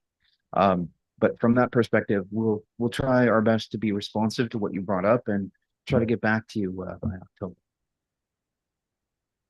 So on behalf of the board, I'd like to thank you for your presentation, and if there's anything you'd like to leave us off on, that'd be great. Great. Well, I just want to thank everybody. It's always a pleasure to get caught up with it. You know, everything seems to move so quickly in our lives, and certainly we're committed to the community. And as we always been, we've been here 65 years now, and been blessed by the opportunities that we've been given. And we really appreciate the support we have from all the community groups and specifically the ACRD, and wanted to thank everybody for your ongoing support. Yep. Right, thank you guys. On behalf of the board, thank you for your presentation. Thank you. Okay, so next up we have one more presentation. It's off the floor. I'd like to welcome representatives of the Riders of Alberni Valley. I'm sorry, I forgot your name. So if you can introduce yourselves, that'd be great. And yeah, please take it away. Don't forget to hit the button. Hello, everyone. My name is Nick Halatko. I am on the board of directors for Riders of Alberni Valley. We are a nonprofit society registered in BC, and we're an advocacy group for outdoor recreation and mountain biking, and are trying to become trail stewards of the Alberni Valley. So I'm here today to present to you to try to let everyone know what our overriding goals are and what we're trying to do in the Valley. Currently, our club, we are trying to protect and maintain the McKenna Wood Trails. I'm not sure if everyone's had an opportunity to recreate in that area. It's right in our back door. It's a gorgeous area of woods with many trails in it. And currently right now, they don't really fall under anyone's jurisdiction to protect and maintain. So what we're trying to do with the Riders of Alberni Valley is we're trying to protect those trails and have them sanctioned under the Section 57, which is the British Columbia Sites and Recs and Trails designation. And there's lots of benefits that go along with that. So some things that Rove has been up to lately, just so you know a little bit more about us. In the last couple of years here, we've really worked to reform our club as a society. This last year, we've built 2 new trails on Hoothpatchisitt First Nations land in TFL 192. It's also just in our back door right here. It's Crown land, but we have a handshake agreement to build trails there and recreate on their land. So under that, we built 2 new trails through community dig days. We hosted about 6 or 7 community dig days last winter, and we built a new trail called Updog. One of the things we're trying to do is build inclusive trails that are accessible to everyone. So the 2 new trails we built, Updog and Portal Burmy, they're really fun trails for all levels. You can ride them as an expert Black Diamond rider. You can also ride them as a kid with a kid bike. One of the first events we hosted this year was a kids race. We had about 36 participants come out. The youngest was age 5, and the oldest we had a few 16-year-olds. So that was the first race we did. We called it a kids Duro, and it was really well received. And we're hoping to do more events like that in the future. So right now, what we're asking for, what we've come to is we've presented to the Crown, and we're coming to a bit of a headbutt with them because they tend to not like to give a designation like this to a nonprofit society because nonprofit societies show up and they disappear regularly. That is not our intent. Our intent is to be here for the long haul along with the ACRD and Port Alberni. But having the backing of a municipality that is there, that has been there, goes a long way. So the Crown has basically come back to us and said, hey, everything looks great except this. So what we're asking today is for the ACRD to look at the feasibility of joining us in this pursuit and helping us protect these trails and be able to maintain them. There's a lot of wood bridges in these trails that are falling apart and becoming a hazard. And right now we're kind of caught in this standstill where legally we're not allowed to go in there and do any work because we're not allowed to. It's considered trespass. We also can't at the same time apply for any money to do anything on those trails because we don't have a right to be there. So getting this designation allows us to be able to do community dig days where we can go and volunteer time and fix the trails. It also allows us to be able to apply for grants because we have the permission and a place to spend that money. We can also go into corporate sponsorships and other sponsorships with donations because we have companies in town willing to donate timber and materials, but until we have a place where we can advertise that this is where their material and their time and money went, we can't actually spend it or use it. So this would give us the ability to be able to go after that funding and be able to use it and create these trails and make them better. Another big thing that this designation would give us is the ability to create proper signage. So right now there's a lot of lovely hand-built signs in the trails, but there's no general map. There's no trailhead signs saying how hard the trail is, what to expect. So under this designation, we'd be able to provide all of that as well. And yeah, that pretty much summarizes it for me. We hope that you guys would take us into consideration and help us move forward with this main goal that we have. And if you have any questions. Yeah, thank you for your presentation. I think the only thing I'll do is please stick around. You're the first one up when we get to decisions and bylaws. And also, do you have any social media presence, websites, that sort of thing?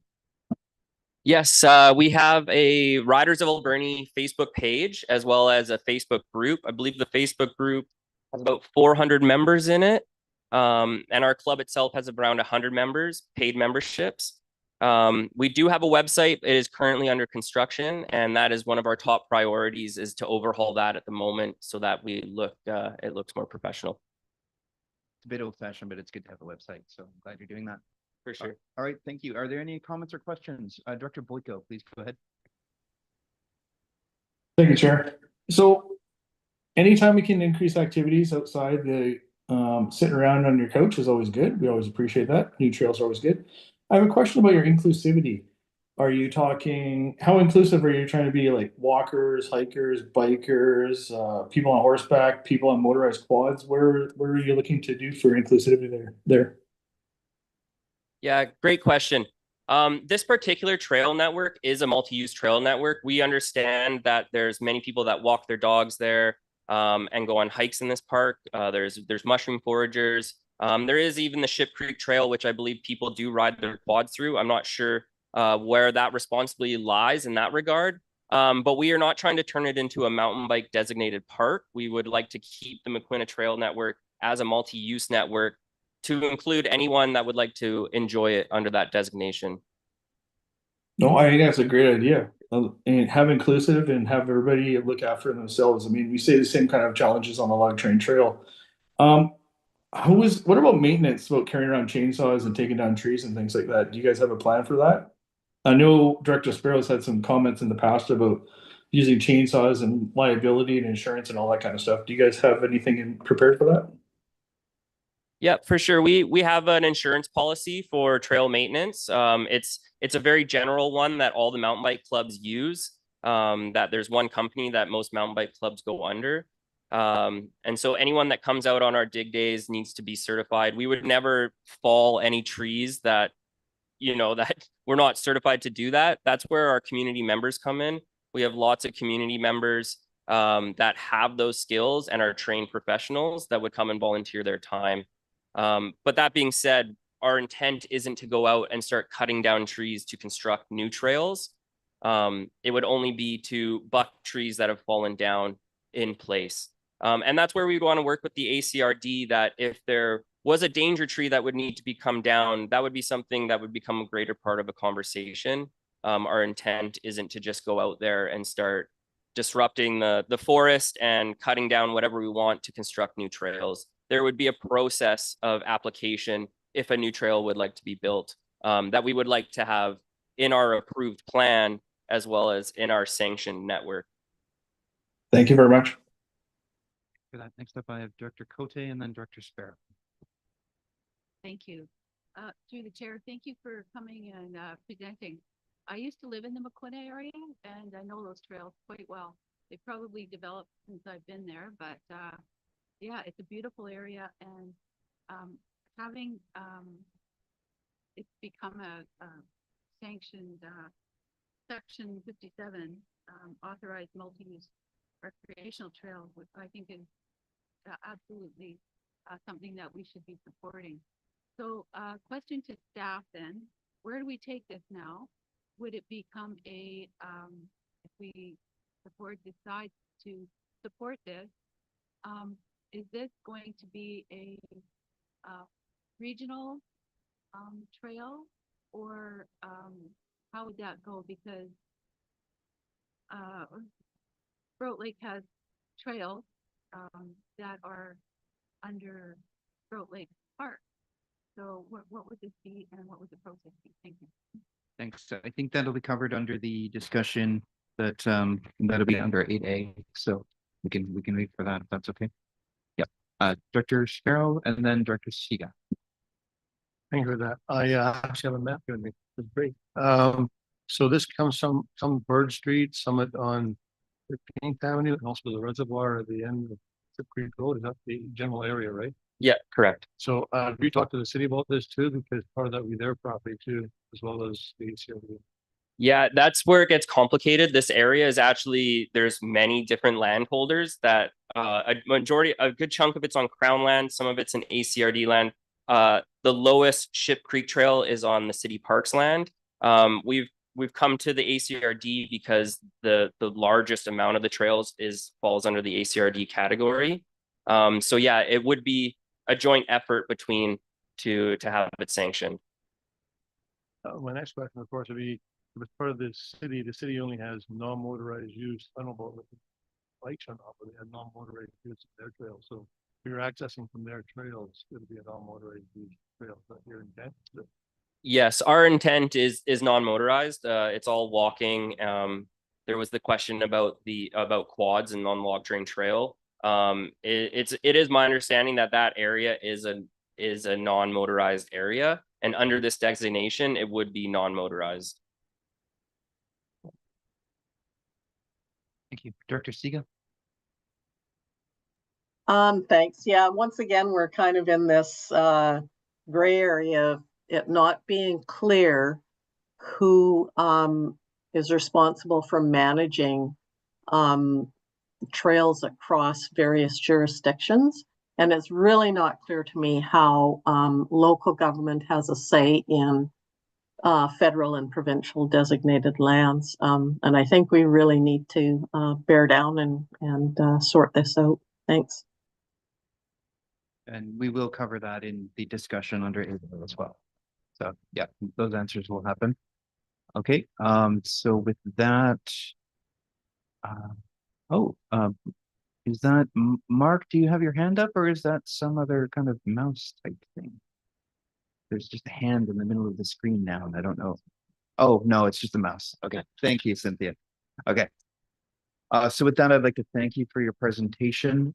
Please stick around. We'll get to your item pretty quickly here. And thank you for making the impromptu presentation. I know you weren't on the agenda, but I think it was beneficial for all of us to hear from you. Thank you. Thanks everyone for your time. Okay, so that brings us to the next agenda item, which is item 6, which is correspondence for action. So we do have Director Haggard heading out. This is the conversation around the request for tax exemption on behalf of the Alberni Golf Club. And yeah, wait for the door to close and then we'll go from there.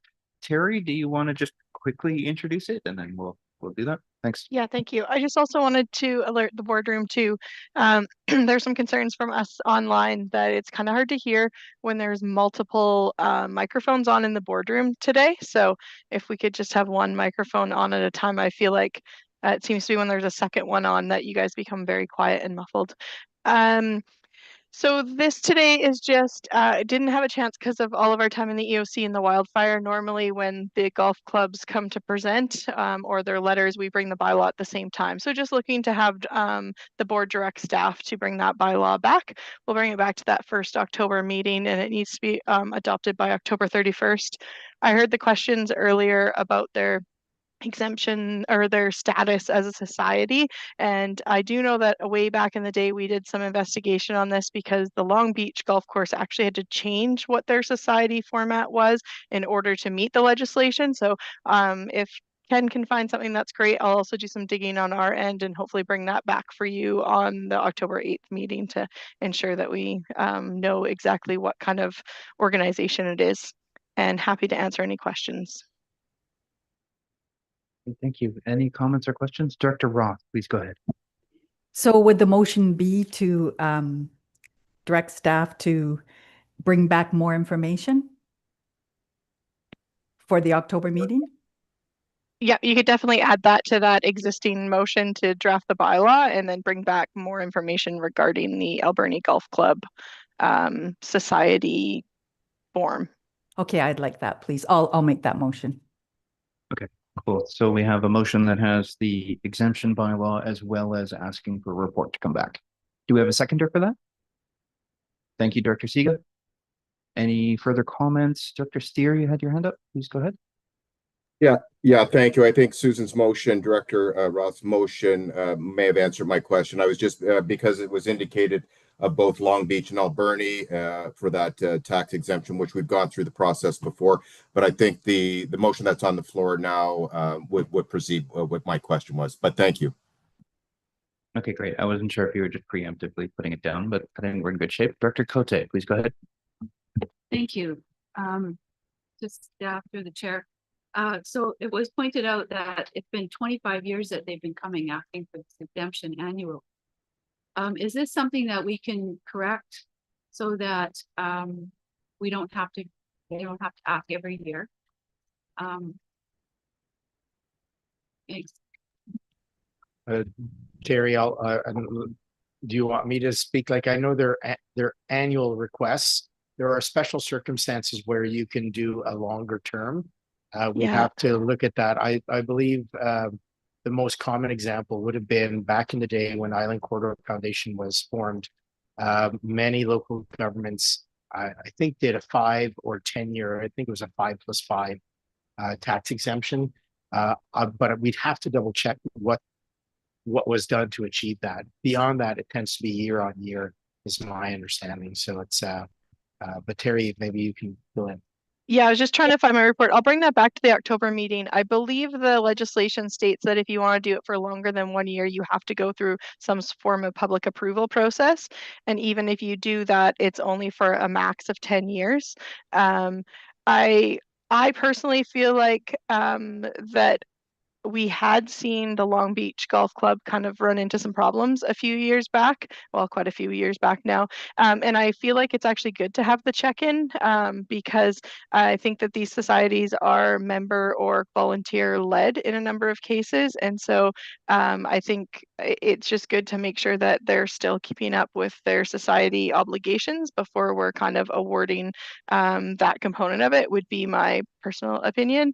But I will say that we do on our end make sure that if they haven't reached out by the middle of summer, that we are reaching out to them as well. We recognize that this is something that the board has supported for 25 years. So we do kind of assist as there has been changing people, not so much in the Alberni Valley as we have had Ken present for a number of years, but on the West Coast for sure. There's different contexts over time. So, but I can bring back what it would look like to do it over a longer term. Thank you for that. It seems to me that it makes sense that with the challenges that they have, knowing that they can have this exemption really affects their bottom line in their planning for long term. So if we could rectify that, but I do see the importance of checking in. But they would have to still provide us with an annual report, I'd imagine. But how much time does it take to actually check back of staff time? Thanks. I think all of these questions can be answered in the October report, so that'll be added to making sure that there's optionality included in whoever's doing that work. Yeah. Okay. Any further comments or questions on the motion? Seeing none, all those in favor? All opposed? Okay, motion carried. Deb must be worried. Thanks. Yeah. Question, was that for the Long Beach Airport as well?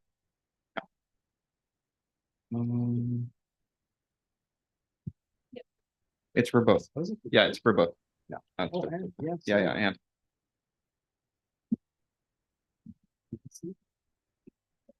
Okay, so that brings us into the next item, correspondence for information. Is there anything anybody would like to pull out?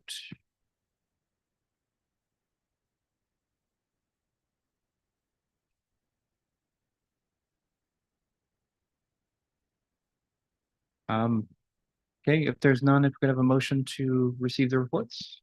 Thank you, Dr. Roth, seconded by Dr. Sparrow. Any further comments? Seeing none, declare the motion carried. Thank you. Okay, so that brings us into item 8A.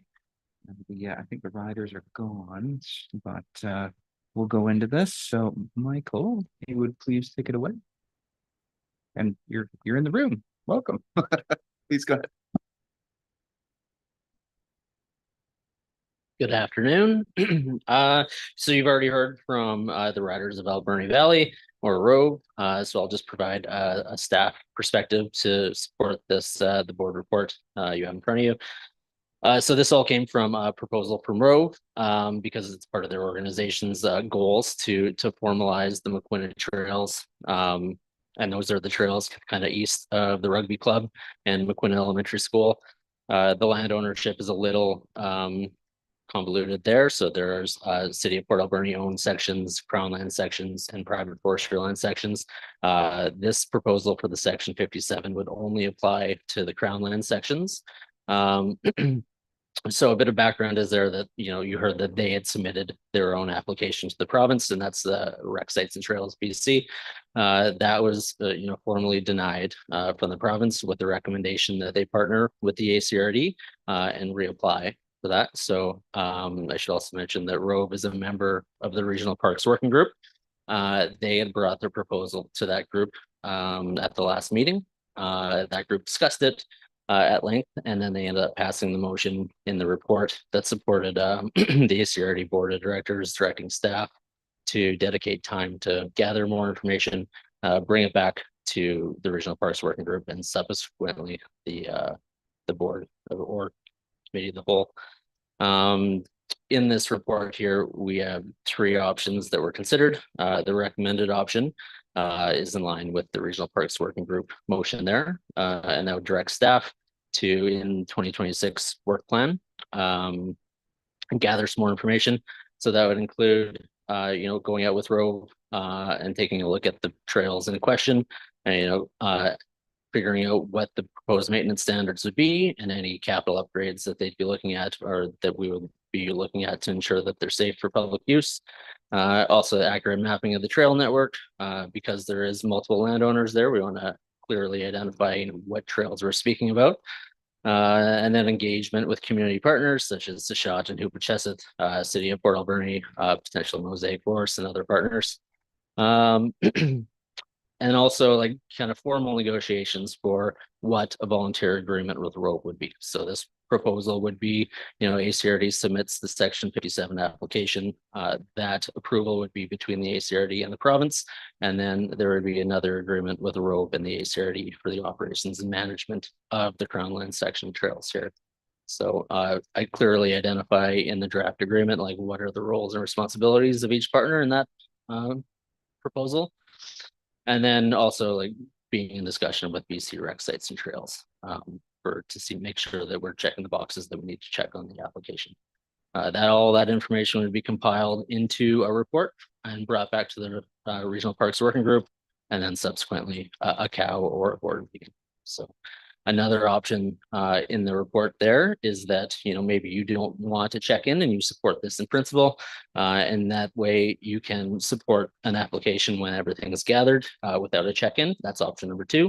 Option number 3 is that you could decline to devote staff resources in 2026 to further investigate this. I'm here to answer any questions. I don't know. Oh, we still have somebody from Rove here too, if you have any Rove questions as well. Okay, great. Thank you for that presentation. I have a lot of hands up. We'll start with Director Roth and Boyko, and then go to Sparrow and Kotek. Thank you for that. Overall, I just want to know what it's going to cost local taxpayers. It seems to me, just looking at how the issues went with the Log Train Trail, that this could be something similar. And, the standards will be raised, the costs will go higher. Yeah, I just really want to know what it's going to cost us. Thank you. All right, thank you. Dr. Boyko, go ahead. Thank you. I have a similar list of questions comparing this to what's currently happening in Log Train Trail. So the rider group, the Rove group, is proposing that they would do the maintenance themselves on the assets, but the Log Train Trail is ACRD will be doing maintenance on the assets. What's the difference there? And how can we make this thing more inclusive for all and have some kind of standard that'll move forward for the whole valley? Because I'm seeing a difference here, and I want to make sure that that's right out in the open so we can have a good talk about that. Thank you. Go ahead, Michael. Thank you. Yeah, I can speak to some of those. So the first question is the cost. And the ACRD, when we enter an agreement with the province, there are obligations put on the ACRD to ensure standards of care and maintenance. So I'd say a formal agreement with Rove, they're able to take on some of the obligations for standard of care. But at the end of the day, that agreement is with the province and the ACRD, and we're the ultimate, people responsible for that. So at the point where we're gathering information, we'll keep that in mind when developing a draft agreement with Rove, and we'll be able to better answer that question, once that draft is put together. And then I'd say, as far as like the difference between this and the questions surrounding the Log Train Trail, number 1 is ownership. So this is like a Section 57 with the Crown is a different level of ownership than, a lease with the Ministry of Transportation for an old railway corridor. Section 57 is specifically designed to, authorize a group to perform work on Crown land, which is intended to be, multi-use in nature for recreation values and commercial values and whatnot. So in the eyes of the province and the ACRD, I think the objectives of and the obligations under Section 57 is different, but there's a lot of fine detail in there. Thank you. Next up, I have Dr. Sparrow and then Dr. Cote. Thank you. You said this would be for Crown Land. How much of these trails are on Crown Land? Do you know? I don't believe we have the formal amount of kilometers that are specific to Crown Land. So that would be included in the investigation. We can return that information. Okay. Well, the reason I asked is because we can do this for Article 7, but it may be 10% of the whole trail, maybe 90% of the whole trail. We don't know. And then you have to engage the city too, because somehow they're involved in some of these trails too, and other parties too. So there's going to be a more onerous than just saying yes here today. Isn't it? There's going to be a lot more background work required to get all of these trails where we want to be. Yeah, I'd say the staff recommendation is to first gather information and bring it back. Yeah, you're quite right. It would if we go with the recommended motion, then it would be a lot of those questions would be answered before we get to a point where we're deciding on anything. And there are a lot of options in an agreement between Rove and the ACRD to make sure that we're really only contributing staff time. If that kind of taxpayer value is primary, so I think we can structure it in a good way. Dr. Cote, you're up next. Thank you. For the chair to staff, I guess. So the trail falls within the Cherry Creek electoral area. So would this be coming forward of the recommendation for a regional park or for a Cherry Creek service? I believe that when the board makes a final recommendation to do an application, it would be also included under what service that application should be under. So it could be either original parks or a Cherry Creek park service. So I'm still waiting for a report or something to come to the board regarding regional parks, because we're kind of there's a working group, but it doesn't really give us any information except we're saying in this report that a request was gone through that committee or that working group. Like to know where our position is as a regional district on regional parks. So there's been other areas, for example, the Great Central Lake Marina that I've been looking at to be included in the regional parks. So I haven't, I'd like an update. Thank you. Through the chair. When it comes to regional parks, there's a lot that we're teasing out, and if you recall, some of the discussion that we've had has recently centered around apportionment, where if we're going to add certain components into a sort of a regional parks concept, the question of apportionment becomes, I think, this central conversation. I think everyone agrees that there's a tremendous value to the parks, and we've heard, I think this table has exchanged quite a bit in terms of whether something is local or regional, based on users and based on many different inputs. But where we always end up and where we seem to be stumbling is on the question of how it's paid for, as well as the service level that's associated with it. And so we see that for the MUP. A great example, everyone celebrated that the MUP is now complete. And the very next thing we landed on is like, hold on, who's paying for what again? So we did reach out to consultant, Alan Nielsen, and we are going to be this winter, having apportionment discussions. We're going to have the discussion without attaching it to a service first, so we can talk about examples, how they're assembled and whatnot. And then we're going to run scenarios about attaching it to a service and what that would look like. So regional parks would be one of those examples. Aquatics is another very pertinent example. So we called a friend. We're going to have somebody call us there or work with us through that. Because I think once we can figure out the apportionment, then all these other discussions, service agreements or anything along those lines becomes a lot easier to understand. But we're starting with apportionment. Thank you. We have Director Siga and then Director Steer. Through the chair, thank you very much for that, Daniel, because that's my concern is we've got federal parks, provincial parks, regional parks, and as taxpayers, we're paying at all of those levels. But generally speaking, we get a lot more value, I think, if the planning is done more local, closer to home, because we sort of have an idea of where we hope that our recreational opportunities will go in the future. So I'm really proud that ACRD is taking a leadership role in so many of these projects that actually cross these boundaries of different governments.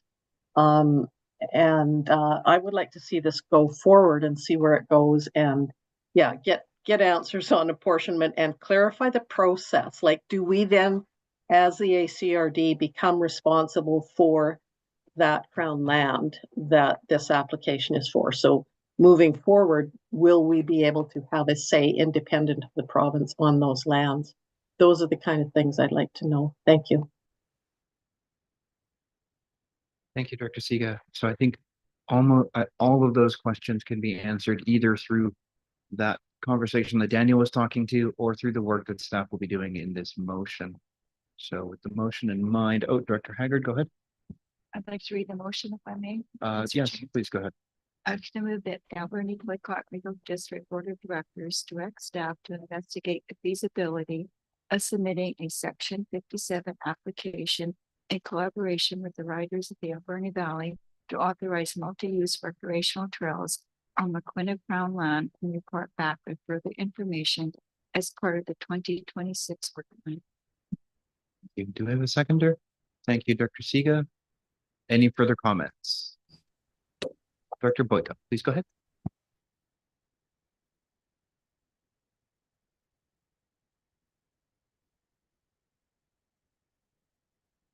No? Oh, you're muted, Director Boyka. How about now? Can you hear me? Yeah, we can hear you now. Perfect. I find it interesting that we can power through this in 15 minutes and make a decision to move forward. But with regard to the Log Train Trail, where we have a clear mandate from the public that we spent $50,000 getting a survey on, we are still trying to figure out how to action that. So I'm going to be voting against this, but I'm not because I don't think we should have parks and recreation and stuff like that. But I want to make sure that the inclusivity is more inclusive as we originally started and not how we ended up. Thank you. Okay, thank you for that. Any further comments? Okay, seeing none. All those in favor? All opposed? Okay, motion carried. Thank you. Okay, so motion carried. So we will continue to do some work. So with that, I do need to use the washroom, so I'm going to call maybe a 10-minute break if that's okay with everyone. Or, let's come back at 3:35. How about that? Thanks, everyone.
So you're in Guayana, Tom? Yeah, I'm up here working for the week. That's so cool. Yeah. It's one of my favorite places to go. Alrighty. Just chewing on a sandwich there. Suppose we should get moving. Hi, Madeline, good to see you.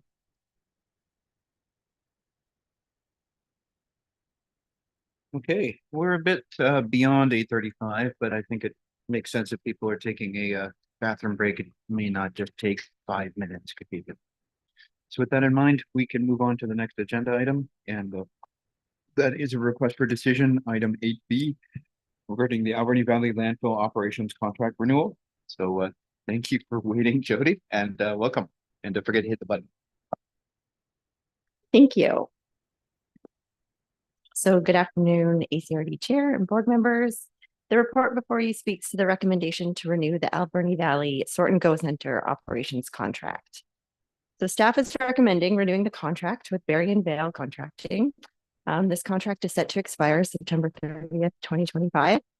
The contract has an annual value of $1,177,918 plus CPI.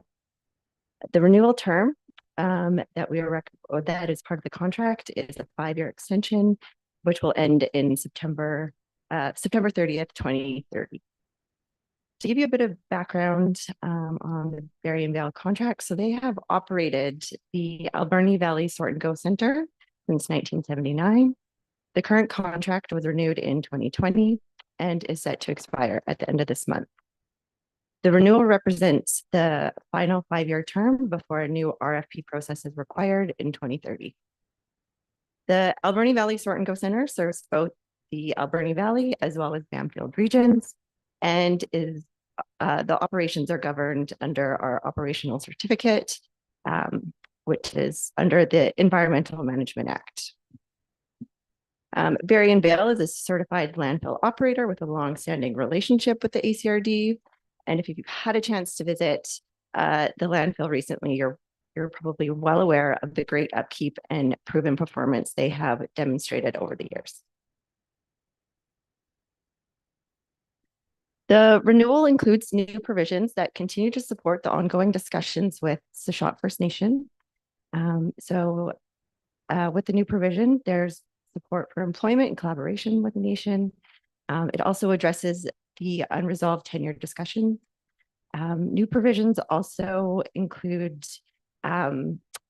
provisions to recognize National Indigenous Peoples Day by closing the site annually on June 21st, and then the Federal National Day for Truth and Reconciliation on September 30th, 2026.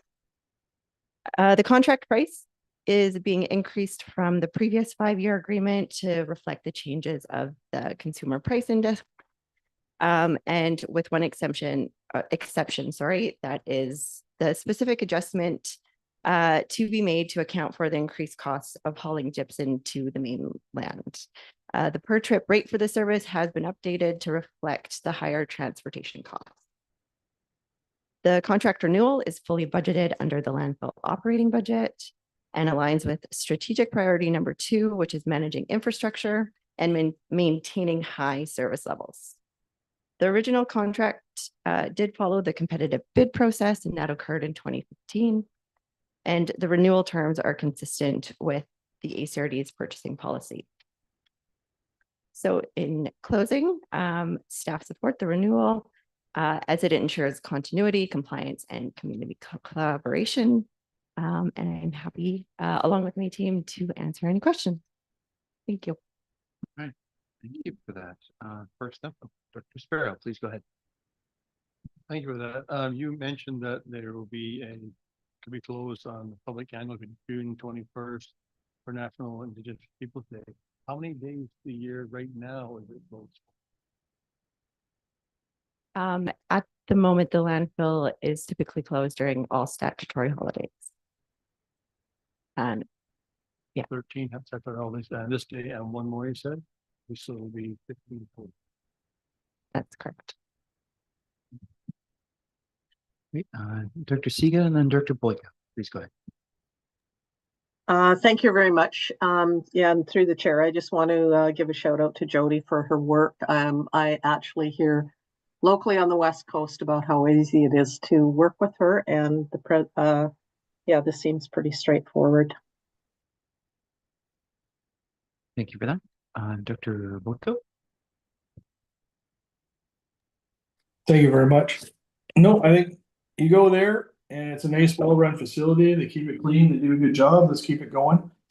I'm still waiting to get a tour of the facility. It's been about a year now, and now that we do have a solid waste manager in place, I'd like to see that set up with all board members. Thank you. We'll keep that in mind, Dr. Boyko. Thank you for the reminder. Dr. Cote, please go ahead.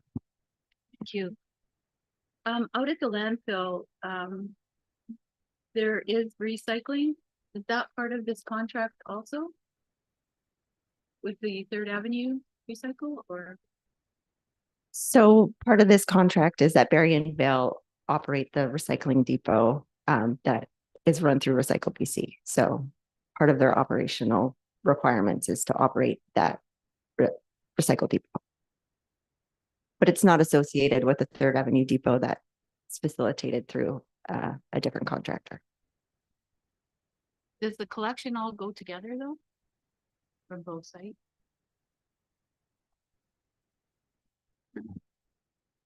It all goes to the same consolidation facility in Spring Hill. It's not hauled together at the same time. Can I make a motion? Okay, I move that the Alberni Claypot Regional District Board of Directors renew the Alberni Valley Sort and Go Center operations contract with Barrie and Vale Contracting Ltd. in the amount of $1,177,918.92 annually plus BC CPI and excluding GST for a 5-year term, and authorize the CAO to negotiate and execute the contract on behalf of the regional district. Thank you. Do we have a seconder? Thank you, Dr. Haggard. Any further comments? Dr. Sparrow, then Dr. Haggard. Thank you. I was just wondering with the extra days, they'll be closed now.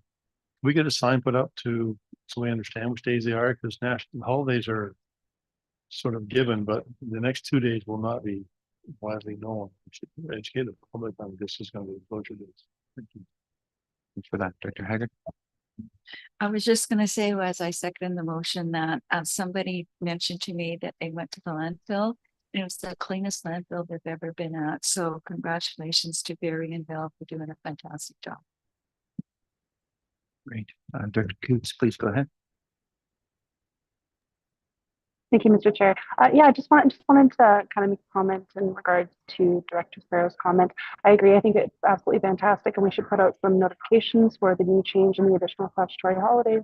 And I think it'll be quickly learned. There are a multitude of different user groups and workforces who are following suit and aligning their statutory holidays to follow those steps. Okay, thank you for that. Any further comments? Seeing none. All those in favor? All opposed? Motion carried. Thank you. Okay, so that brings us to item C. And thank you, Jody. That brings us to the Beaufort Grant and Aid application. Heather, please go ahead. Thank you. I think this one is pretty straightforward. Beaufort electoral area has $1,000 in their budget for 2025 for grant and aids. We've received Beaufort's first grant and aid application from the Alberni Valley Enhancement Association. They've asked for a $500 grant to support the Alberni Valley Rivers Day event, which will be held on September 28th from 10 till 3 at Beaver Creek Community Hall and Stamp Falls Provincial Park. It's a great family event. It's a free event. And I've outlined in the report what they intend to use the funds for. Director Boyko has provided his support for this. So a bit of that. Great. Dr. Boyko, please go ahead. Thank you, Chair. And thank you, Heather. I'll make a motion that the Alberni Claypot Regional District Board of Directors award from the 2025 Beaufort Grant and Aid category $500 grant to the Alberni Valley Enhancement Association for Rivers Day, which will be taking place, like I said, at the Beaver Creek Hall. And it is a family fun facility. And if you haven't been to one, I think this is our 3rd annual one. It is a lot of fun. Go down to Stamp Falls, like the fish coming in, play with real fish. We've got biologists up there. It's a great time. Thank you. Thank you. Do we have a seconder? Director Ross, second? Yep, okay. Any further comments? Okay, seeing none. All those in favor? All opposed? Okay, motion carried. Thank you. Okay, so that brings us to item D, which is a request for decision regarding the financial plan amendment for the Long Beach Airport roof replacement. Brett, please take it away. There we go. Excellent. Thank you, board. All right, so we have a 6,000 square foot building located at 120 Airport Road in Tofino. The building requires a new roof in order to remain operational and leasable. The current leaseholder is Parks Canada. Staff elected to issue a publicly posted request for quotation to solicit prices for this work. 2 submissions were received, and the preferred builder was Aurora Roofing. Staff is considering the proposal to be in the best interest of the ACRD. The recommendation is in line with Priority 2.0, managing our assets and infrastructure. The desired outcome would be to amend the 2025 to 2029 financial plan to provide an additional $12,000 to the Long Beach Airport Capital Fund. Options to consider are the board supports this recommendation, or if the board does not support the recommendation, staff will require direction to adjust and bring it back to a future meeting. Alternatively, if the board would like further information regarding the detail of the contract, prior to deciding, the full contract could be brought forward in camera at the next scheduled board meeting. Thank you. Okay, thank you for that. Would anyone like to speak to this? Dr. Steer, please go ahead. Yeah, through the chair, I'd like to make the motions. There's a lot of them. If that's okay, if there's no comments, we can make comments after I make the motions. But the Alberni-Clayoquot Regional District Board of Directors give first reading to the bylaw cited as bylaw F1170-3 2025 to 2029 Alberni-Clayoquot Regional District Financial Plan Amendment. Thank you. Do we have a seconder? Thank you, Director McEwen. Any further comments? Dr. Steer, do you have a comment? No. No. Okay. Just get my hand down. Okay. We'll just come back to you for all the other ones, and you can just say second reading, third reading, etc. Yeah. Any further comment? Seeing none. Oh, Dr. Siga, please go ahead. Oh, gotta Thanks. unmute though. There you go. Yeah, thanks. I'm just wondering, like, these buildings were originally the ones that were built during the war, I believe. And I'm just wondering about the status of the building itself, and will a new roof keep it usable? I had the same concerns when I first started in this position, and I was very pleasantly surprised that the bones of the building are actually quite substantial. Once we get this new roof on, the building could last another upwards of 50 years. They've been there since World War II, and they're still hanging on strong. Very much they don't build them like they used to, perhaps.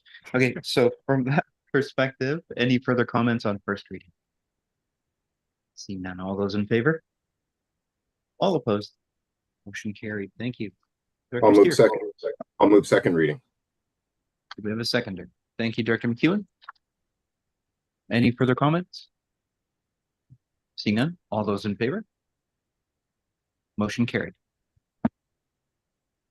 I'll move third reading. Do we have a seconder? Thank you, Director Johnson. Any further comments? Seeing none, all those in favor? Motion carried. Thank you. And I'll move adoption. Okay, and seconded by Director McEwen. Thank you. Any further comments on adoption? Seeing none, all those in favor? All opposed? Motion carried.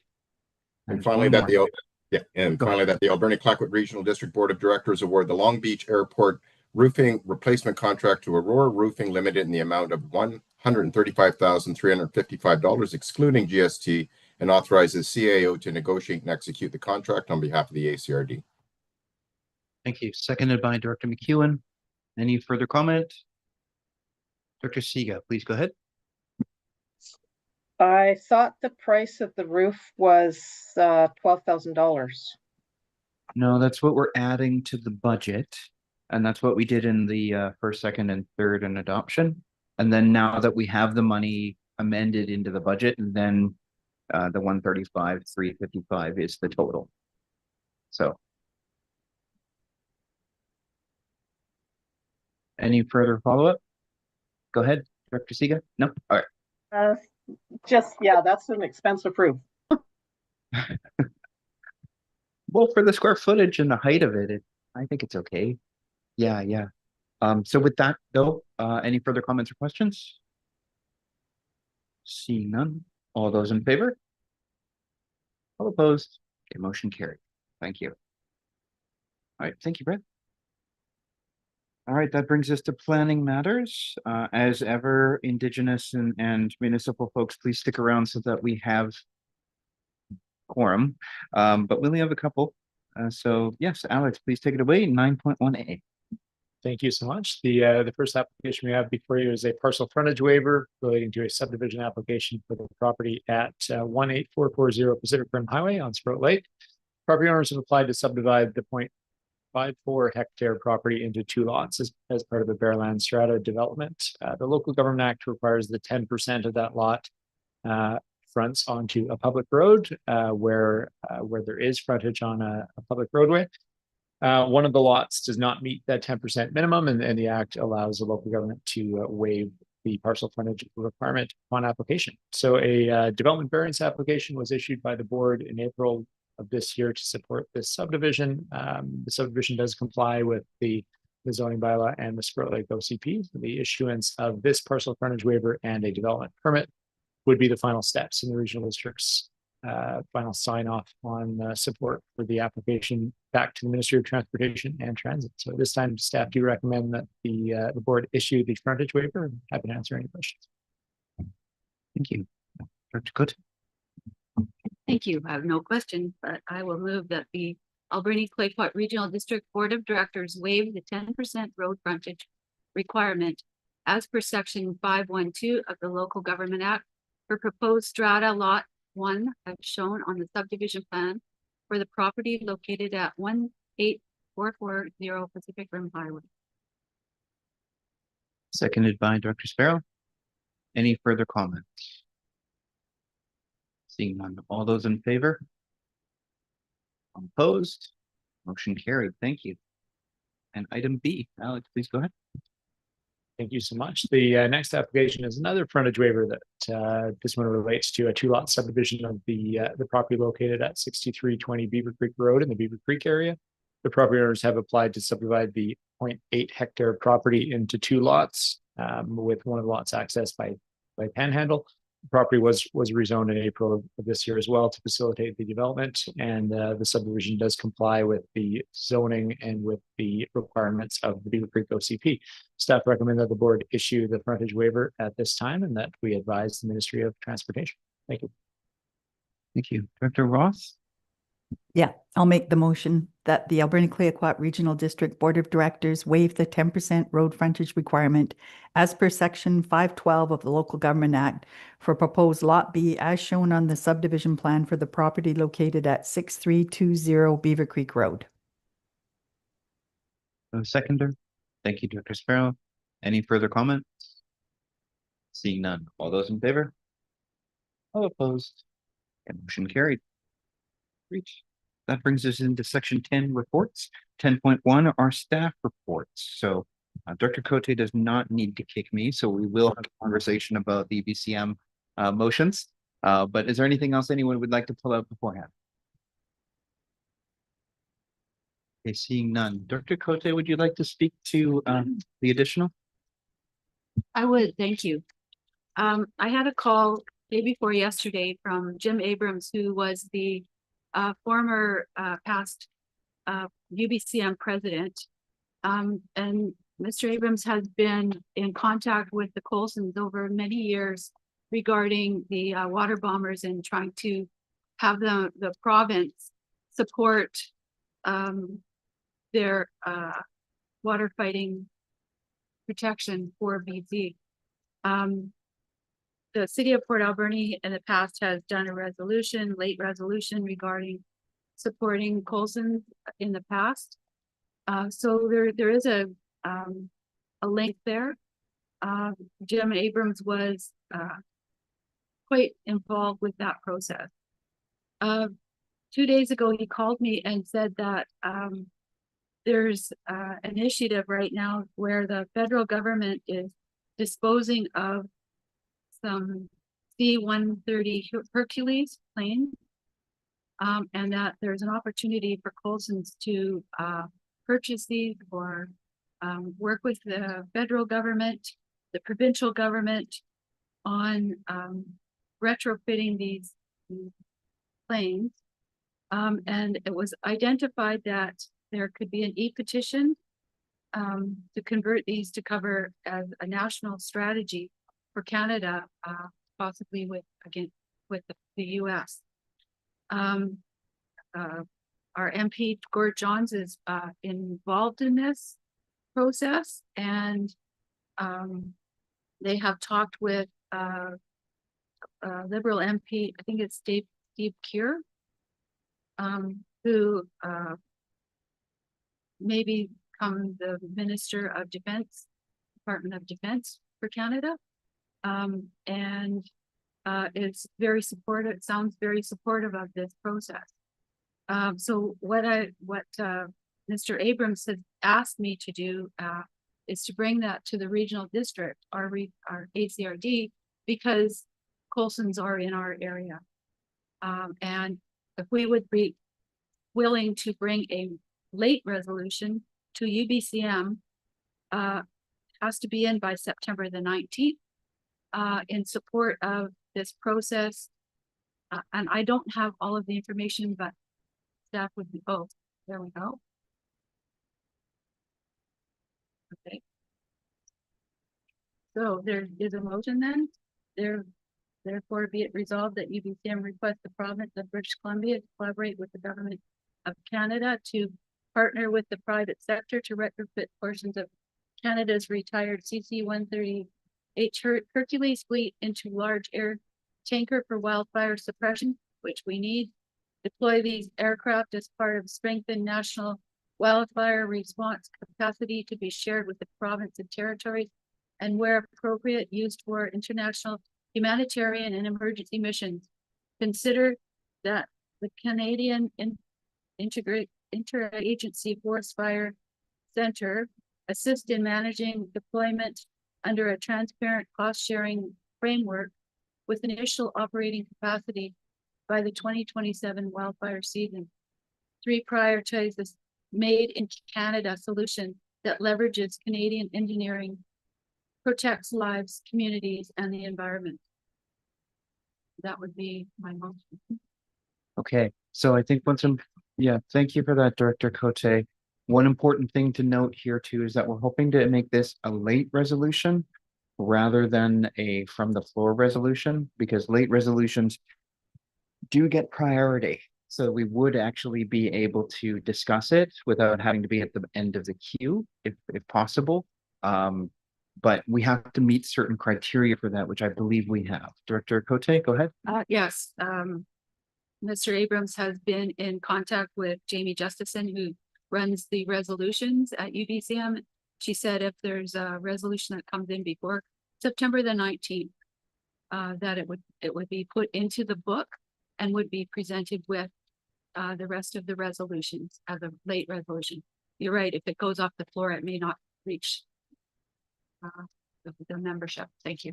Yeah, there are over 100 and something total resolutions, but this one may warrant attention given what's happened generally in British Columbia. Go ahead again, Director. Thank you. I know that UBCM resolutions, it's slightly different than AVICC. AVICC, we weren't able to pull one and bring it forward, but I do believe with UBCM, we could actually bring it forward so that it further up on the list so that membership could deal with this before the end. Okay, so let's see what UBCM has to say, but let's totally submit it, and that is something we could do if need be. Would you like to move that we put this forward? I would make that motion that we move this forward. Thank you. Thank you. Do we have a And I'll seconder? second that. Thank you, Director Haggard, for second. Could we stop sharing just so I can see the crew? Awesome. And does anyone have any comments or questions? Seeing none, I'll call the question then. All those in favor? All opposed? Motion carried. Oh, and I'd like to welcome Director Mastrangelo for being here. Thanks for making it. So that brings us into receiving the reports. Anyone would like to move to receive the reports? Thank you, Dr. Roth, seconded by Director Sparrow. Thank you. Any further comments? Seeing none, all those in favor? Motion carried. Thank you. All right, so that brings us to the next item, 10.2 committee reports. This is an accessibility committee meeting dated September 9th. Dr. Siga, could you give us a verbal report? Please go ahead. Yes, we just had this meeting yesterday. The first thing was the presentation of a guide for ensuring inclusion in events. It was presented by Heather. It's an excellent resource. It'll be very valuable for event planning that is inclusive. And hopefully we'll be able to provide those to chambers of commerce for distribution to businesses who are putting on events, local governments and nonprofits. Then there was an update provided on the improvements to accessibility at the Sprout Lake boat launch. There are now 3 handicap parking spaces with clear signage and improvements to the paths to the public beach and an accessible picnic table. Unfortunately, the path is gravel, and the gravel that is there is hard for wheels and walking aids to navigate. So hopefully, I think Heather mentioned that she would bring this to the provincial parks attention. I think there is a kind of gravel that compacts. BC Transit then had 3 presenters, and they did identify that there was miscommunication during the Mount Underwood fire, and they acknowledged that the miscommunication between their ops and their comms team had negative impact to users of the transit service in the Alberni Valley, and hopefully they will streamline processes for communication for future events, emergencies. And BC Transit is examining ridership and routes with plans to expand service in the Alberni Valley. And they're also reviewing the HandyDart system. I noticed HandyDart, sorry. And they plan to improve the responsiveness of that system. City Hall in Port Alberni has improvements in accessibility that were completed and give easier access to washrooms and front service counters. And I think that's it. Thank you. Thank you. Does anyone have any comments or questions? Dr. Siga, would you like to move to receive the report? Or actually, you gave the report. Maybe somebody else should do it. Thank you, Dr. Boyko, seconded by Dr. Coots. Okay, does anyone have any comments or questions? Seeing none, all those in favor? Opposed? Motion carried. Thank you. Alrighty, that brings us into area reports. We'll start off with electoral area A. Dr. Beckett, please go ahead. Thank you, Mr. Chair. Well, our community continues to feel the effects of the fire, the power outage, and the road closures. The impact on businesses has been significant, and the road closure continues to impact the quality of life for our residents, both in Bamfield and Anakla. And of course, the community is anxious to learn about the geotech findings and a potential date for reopening the Bamfield Road. In the meantime, as we enter the recovery stage, it's important to take lessons learned and build additional resiliency measures for future significant incidents in and around our community and within the region. That's it. Thank you. Thank you for that. That brings us to electoral area B. Go for it, Dr. Boyko. Thank you, Chair. Harvest is going on very well. We're gladly looking forward to some rain, hopefully in the next couple of weeks, to get the ground a bit more safe for fire and for crops as well. We have our next town hall scheduled for October 19th at 2 p.m. And we're going to have some good discussions coming up. I'm hearing lots of talks about the efficiency report that was published a week and a half ago. So looking forward to having some discussions about that, plus everything else going on. Thank you. Dr. Boyko, could you repeat the date of that, the grant and aid application? I didn't write that down.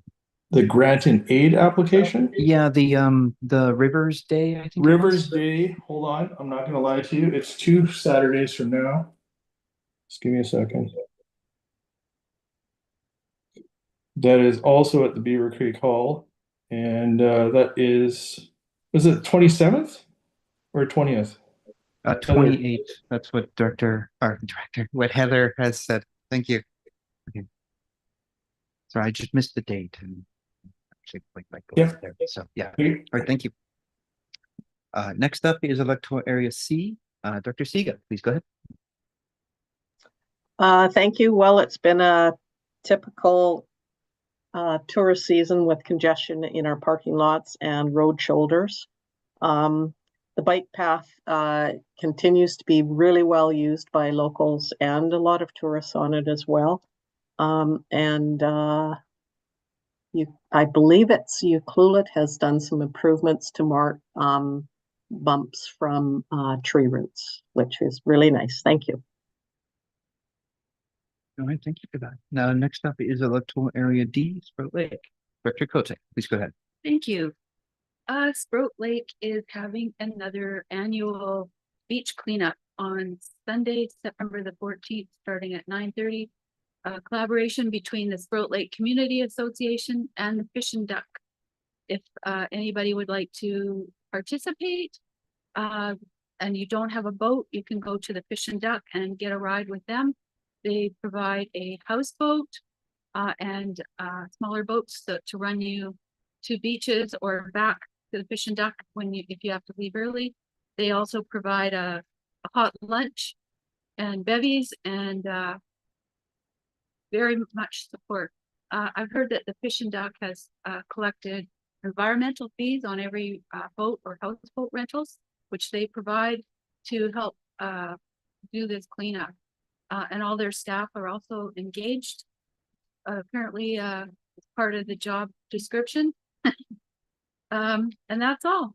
I'm working with the community association, trying to provide as much information to them as I can, ongoing, and Sprout Lake is doing well. Thank you. Okay, thank you for that. That brings us to electoral area E, Beaver Creek. Dr. Roth, Thank please you. go ahead. Thanks. I'd like to take a moment to speak to a matter that's been raised publicly and is of concern to many in our community. The Canadian Federation of Independent Business recently released a report that ranked the Alberni-Clayoquot Regional District among the least efficient in the province, citing a 91% increase in administrative spending over the last 5 years. I understand that our CAO has responded, calling the report unfair and noting that it doesn't account for over $7 million in grant funding or increased provincial demands. I appreciate that context, and I support the request for more detailed data from CFIB. But I also believe we need to acknowledge the perception this creates for taxpayers and the business community. I've expressed concern about spending levels many times before, and I continue to feel that we are not spending within our means. Just because federal and provincial grants are available doesn't mean they align with the needs or priorities of our community. With grants often come higher administration costs, more staffing, and more complexity. We don't need higher levels of government shaping our future. Their vision doesn't always reflect the values and goals of Beaver Creek or the Alberni Valley. With economic uncertainty and the possibility of a recession ahead, I believe we need to focus on core services, reduce unnecessary spending, and ensure that every dollar we spend delivers real value to the people that we serve. I hope this board will take these concerns seriously and begin to look at ways to improve fiscal accountability, transparency, and responsiveness to our residents and business sector. Thank you. All right, thank you. That brings us to electoral area F, Cherry Creek. Director Sparrow, please go ahead. Thank you for that. Can you hear me now? The microphone move closer. Actually, in the last couple of weeks, Cherry Creek's been pretty quiet out there. They still are building the fire hall at their own pace, but they're doing it, and it's coming along quite nicely. They're getting the roof on soon. And other than that, it's been pretty quiet the last little while. Thank you. Okay. Ooh, I think that was me. Next up is City of Port Alberni. Director Minions.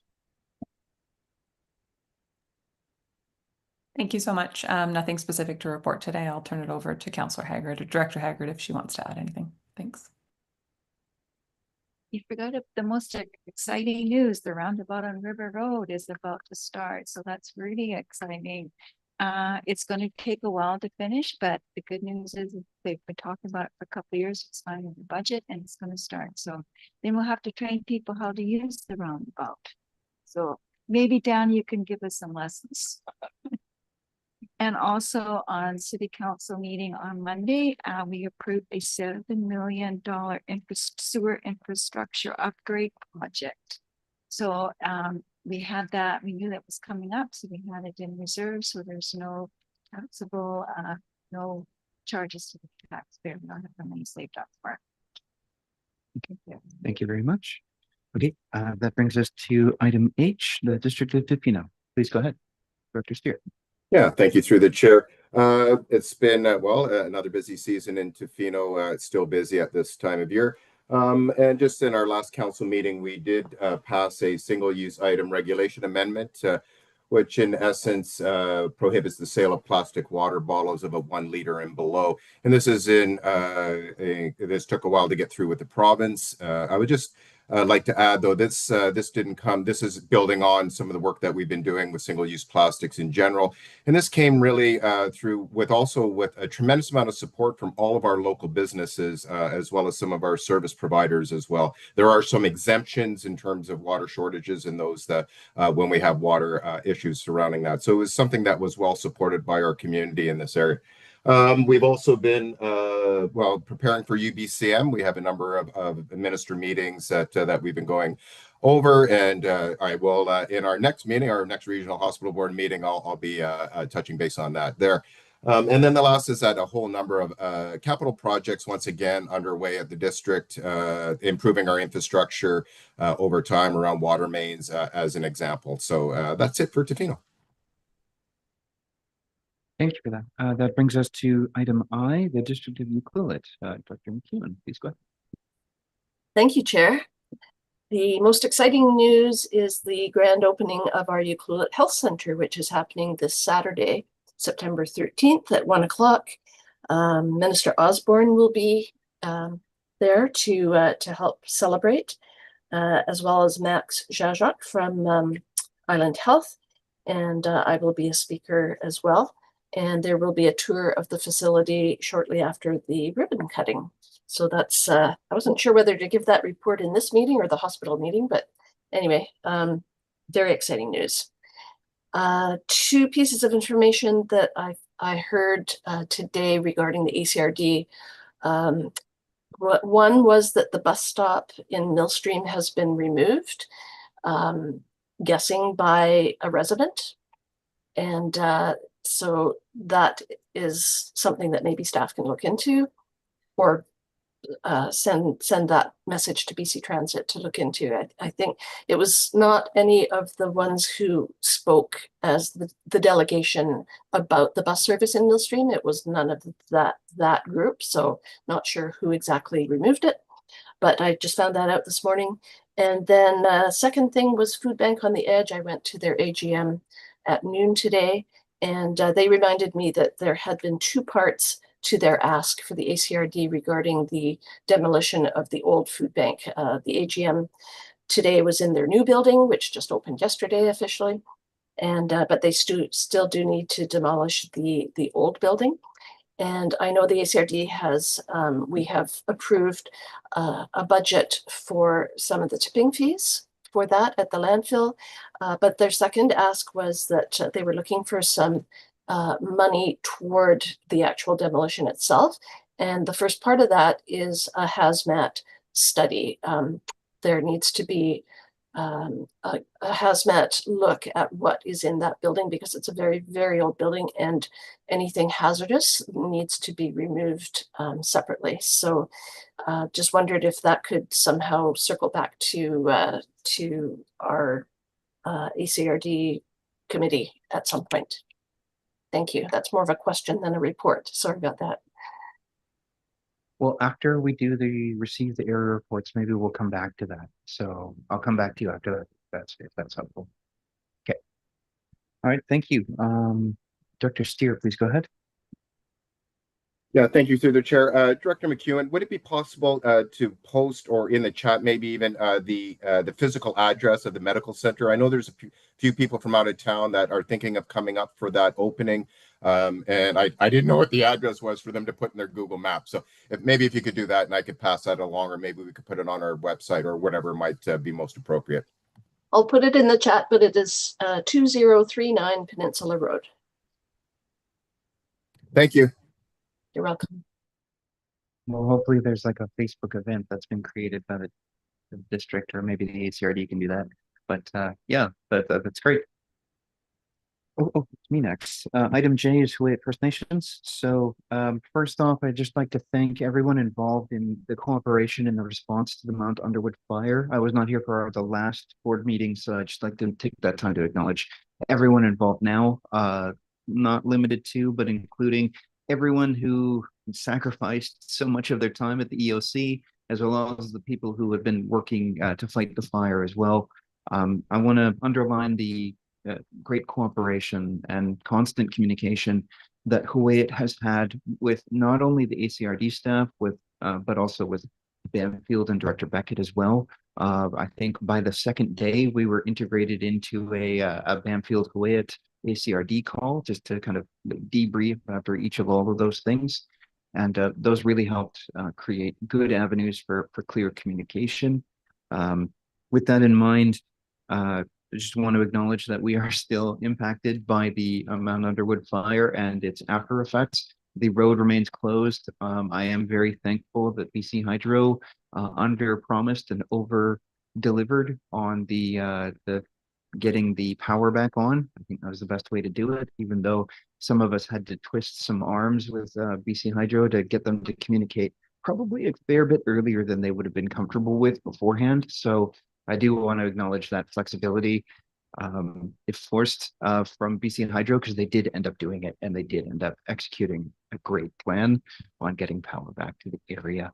With that, the road between the Alberni Valley and Banfield remains closed, and that presents a huge logistical and connection difficulty and challenge for Huu-ay-aht. And so a lot of our cultural and economic center of gravity is the Alberni Valley. And, you know, getting in to connect with one another is a bit more difficult now. Our people are as resilient as the people of Banfield, so they're used to getting cut off and having the power be off from time to time. But we've had a taste of the convenience and economics involved in having a good open road, and that's something that remains a core priority for Huu-ay-aht. With that too, we want to acknowledge that despite the fire, we do think that the road between Banfield and the Alberni Valley, and between Banfield and the Cowichan Valley, is a viable alternative route that deserves provincial attention at a fundamental level. Right now, if something were to happen to Highway 4, there'd be some real difficulties involved, although we're getting beyond fire season. And so as a result of that, we just need to have those conversations constantly. So we're happy to see that the Ministry of Transportation and Transit are involved in looking at the state of the Banfield Road. Just want to let everyone know that while we are just as interested in seeing what it will take to get the road back into shape, that this isn't something that is going to take only a few weeks. I think this is going to take quite a bit of time, so we should plan around that and just be prudent. And lastly, so supporting that and supporting our neighbors in the Dididot community, even though they're outside of the regional district, is important for us because they are keenly aware of the impact of the road on the people who travel it, and so they have our full support. In addition to nations that have our full support at the Hooyat First Nations is the another nation that's far outside of the regional district, but does bear mentioning because of the importance of forestry to the Alberni Valley. The Pachidot First Nation is currently dealing with a number of protesters in their territory who are not invited to be there. And so Hooyat, as well as Tishot First Nation, Hupatchisitt First Nation, and greatly so Hotchukwasit tribe, have all added their names in support to the Pachidot First Nation in their effort to disinvite the protesters from their territory and make sure that the decision-making authority of the Pachidot First Nation is respected. And I think this is important to note because this is something that has continually happened. And I think lessons need to be learned on all sides when it comes to this. There needs to be a degree of respect for First Nations self-determination and authority to enter into agreements. So there is forestry that does go on in their territory, but they're going through processes and have already gone through processes that meet some of the standards, if not all of them, that the British Columbia government has put forward in their old growth review. And so we need to respect what's going on. I don't think this is anything new to people to the Alberni Valley. I think this is something that is fundamentally compatible with what it is we hope to achieve here and beyond. But when it comes to coastal forestry, we see this as a real challenge that we need to get through as a people. So I'll leave it at that. Hooyat is continuing to work with the CRD and community of Banfield on developing our framework plan, but perhaps we can deliver an update on that in the near future. So thank you. And next up, we have item K, which is the Toquat Nation. Dr. Johnson, please go ahead. Afternoon. Not much to report. We had a bit of a break over August, so we're going into our People's Assembly on the 20th, and then this year will be the first year for our council to go to the EBCM. So not everyone, but a couple members of council will be going to the EBCM this year. So we're looking forward to that. Great. Next up is item L, Hotchukwasit Tribe. Please go ahead, Dr. Coots. Thank you, Mr. Chair. Quite a short report as well. Not too much ongoing in regards to bureaucratic or not so fluffy things. On the lighter notes and fluffier notes, we had our annual citizens picnic this past month in August. Well received. The people are always quite happy to do so. We thank the Friends with Barclay, as always, for turning out and helping us to get our people down there. We had also raised the first totem pole in our Hahooth fleet in, I think some of the elders are saying possibly 150 years. It's been a long time coming. So on August 15th, we welcomed home our new totem pole in thank you in regards to our previous chief, Charlie Coote, who had dedicated 55 years of his life to our nation and Shawanoff as a whole. So that was a very well received day. Unfortunately, due to the timing, it wasn't as big as we had hoped. A lot of guests had to disappointingly not be able to come, but completely understandably so. It was a big time of stress for us as a region. So we would like to thank those who came, and we too had our summer People's Assembly. So we have accepted our audit, and we're looking forward to more harvesting in the fall. Okay, so that brings us to item M, the Ucluelet government. Dr. Mastrangelo, please go ahead.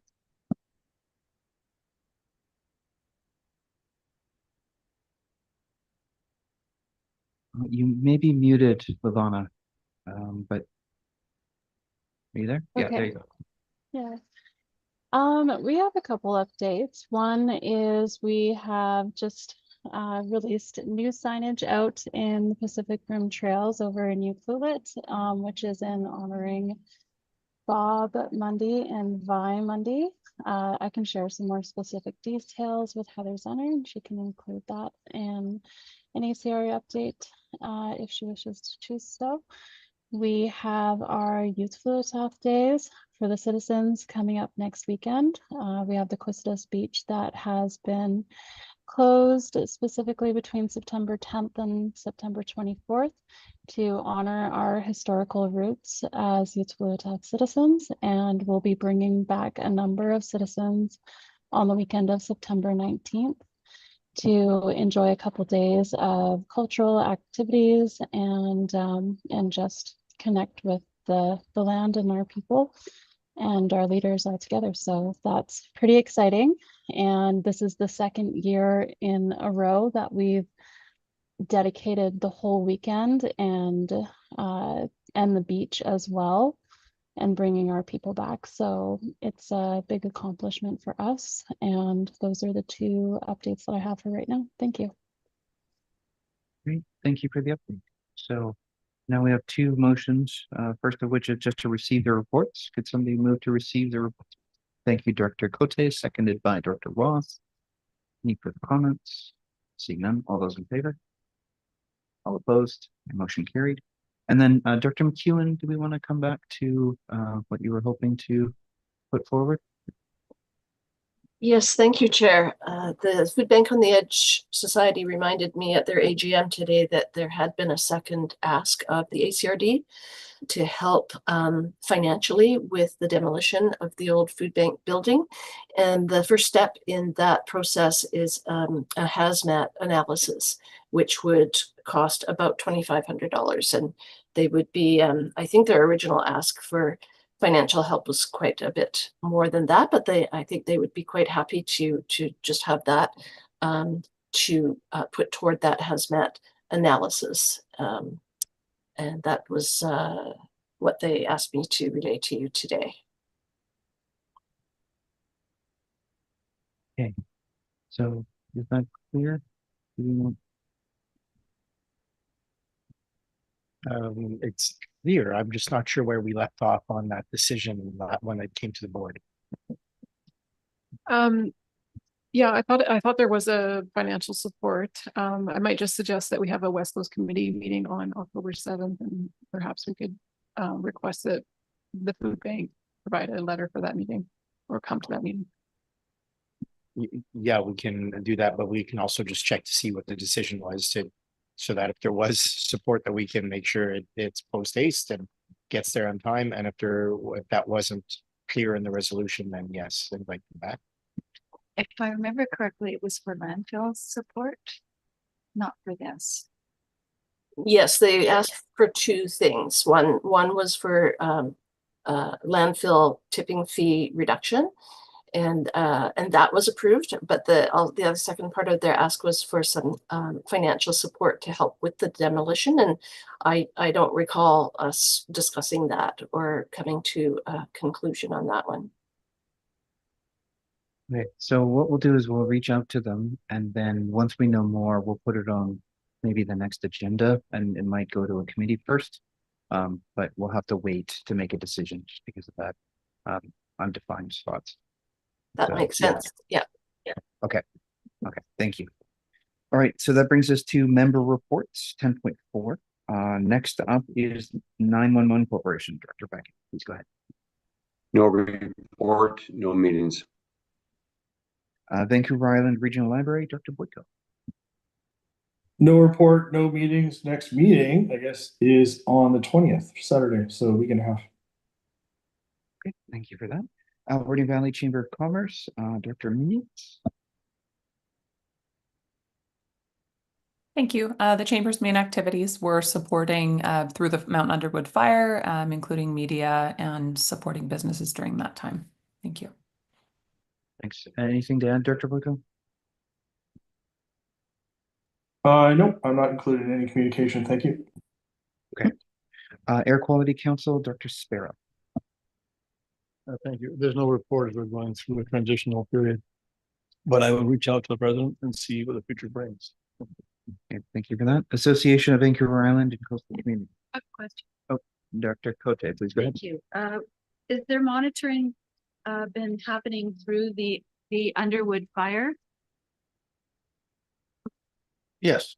The purple air monitors have been going. There's like 20 in town. They're quite invaluable. I'm sure when the report comes out, they'll say that there's like 3 registered ones in town. Now, Bernie's was one, but we have like 20 other monitors.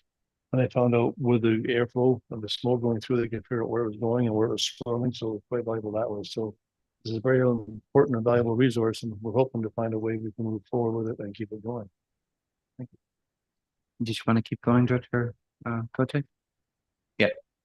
Okay, thank you for that. AVICC.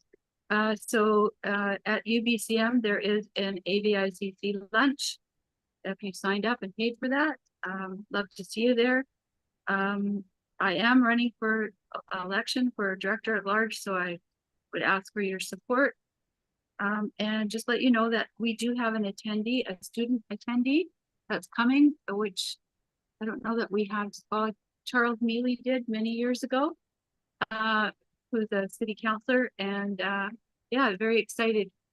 This student is a Sprout Lake volunteer fire department member, so really excited about having him there. Thank you. Okay, great. And next up is the Sawakin Public Advisory Group. Dr. Sparrow.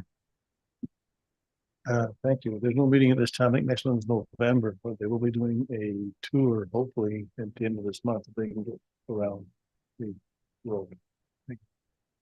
Okay, great. Any other reports? No memberships? No? Okay, could we have a motion to receive the reports, please? Thank you, Director Roth, seconded by Director Siga. All those in favor? Motion carried. Okay, so that brings us to unfinished business, of which there's none. No late business. Are there any comments or questions in the responses email address? Yes, we did receive one email from Colin McClellan. It's in response to the staff report for the Riders of the Alberni Valley McQuina Trails report. I'm curious as to how you came up with the 50 hours of staff time. Are there staff members currently laid off that will be called in for this project? Is this going to be performed on overtime hour? How is this affecting staffing costs? At the end of the day, it's something that we are, I believe the resolution was looking at the 2026 year. Yep, so it'll be built into the 2026 work plan as part of regular staff hours.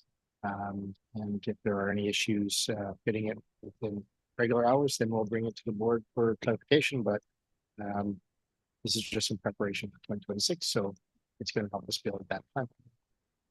Can be incorporated in strategic planning and that sort of thing then? Yeah, Yeah, there's okay. no overtime hours. Okay, so no plan. Director Cote, go ahead. Thank you. Is it appropriate that I ask a question at this time also? Oh, okay. There's people in Sprout Lake area that keep asking about the Ministry of Transportation coming to the board, and I don't have a date to give them anymore. I know that the Underwood fire really distracted from regular business. So does staff have any idea as to when Modi will be coming to the board, or should I be reaching out as the director individually? Thank you. You don't have to reach out as the director. We can do that. I mean, we're currently checking in with Modi a few times a week. Same people that would be here, and their priority has been trying to fast track and understand the complexities of the geotechnical work to reopen the Franklin River Road.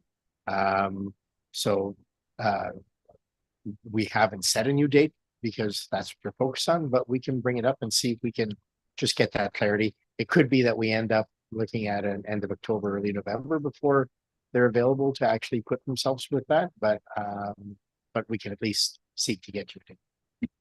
So follow up, I'd just like to ask that we reach out at UBCM to staff at least, just to discuss our concerns as to what's going on, because it keeps dragging on and on. The holiday season is almost over, although I drive down Island quite frequently, and it's not getting any better in Cathedral Road. It's very dangerous. Thank you. Just to comment, we do have MOTT staff confirmed for October 22nd. But we have not heard back from the Ministry of Environment and Parks because we specifically wanted them to come as well to speak about Cathedral Grove. And then we are trying to reschedule the Transportation Committee where the alternate route would be talked about. Thank you for that, Dr. Cote. Okay, let's move into recess for the Hospital District Board meeting. Do we have a motion to recess? Thank you, Dr. Cote, seconded by Dr. Siga. All those in favor? Motion carried. Thank you. We are in recess. Thank you. I'd like to call the September 10th Board of Directors hospital meeting to order.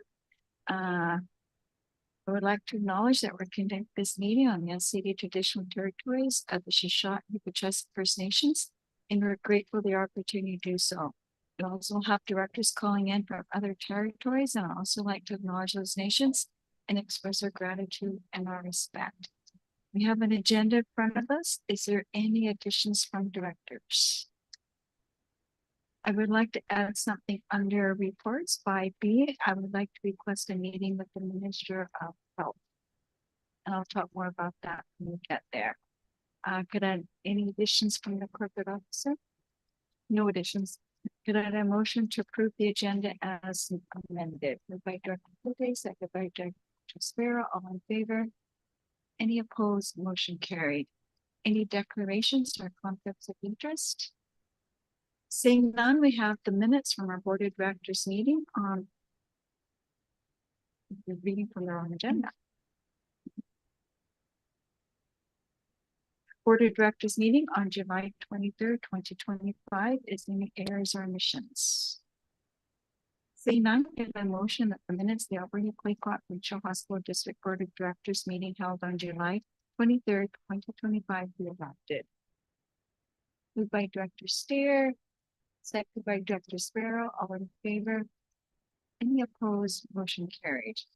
No petitions, delegations, or presentations. No correspondence for action. No and correspondence for information. We have a letter from the BC Nurses Union regarding the BCHU Healthcare Champion Award. Did I motion the Board of Directors received item A for information? Moved by Director Cote, seconded by Director Sparrow. All in favor? Any opposed? Motion carried. No requests for decisions and bylaws reports. Banfield Health.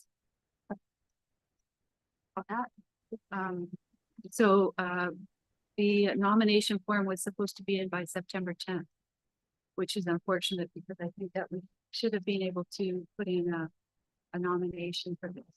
Unfortunately. Maybe in the future, the chair could receive information like this and put in nomination. Thank you. Yeah, sorry, that's our mistake. We should have noticed that and sent it through to the chair. It was very late. So It did arrive late, but still, I think with everything going on, it is governance is a team sport, and so like we fumbled on that one, didn't see that date on time. So, but we should at the very least in the future, if it arrives late, we can notify the chair and then make a decision that way, which makes sense. Thank you for that, Director Cote. Sorry, Chair. Behind you. Sorry, I was just looking online and since today is September 10th, it is still showing as open.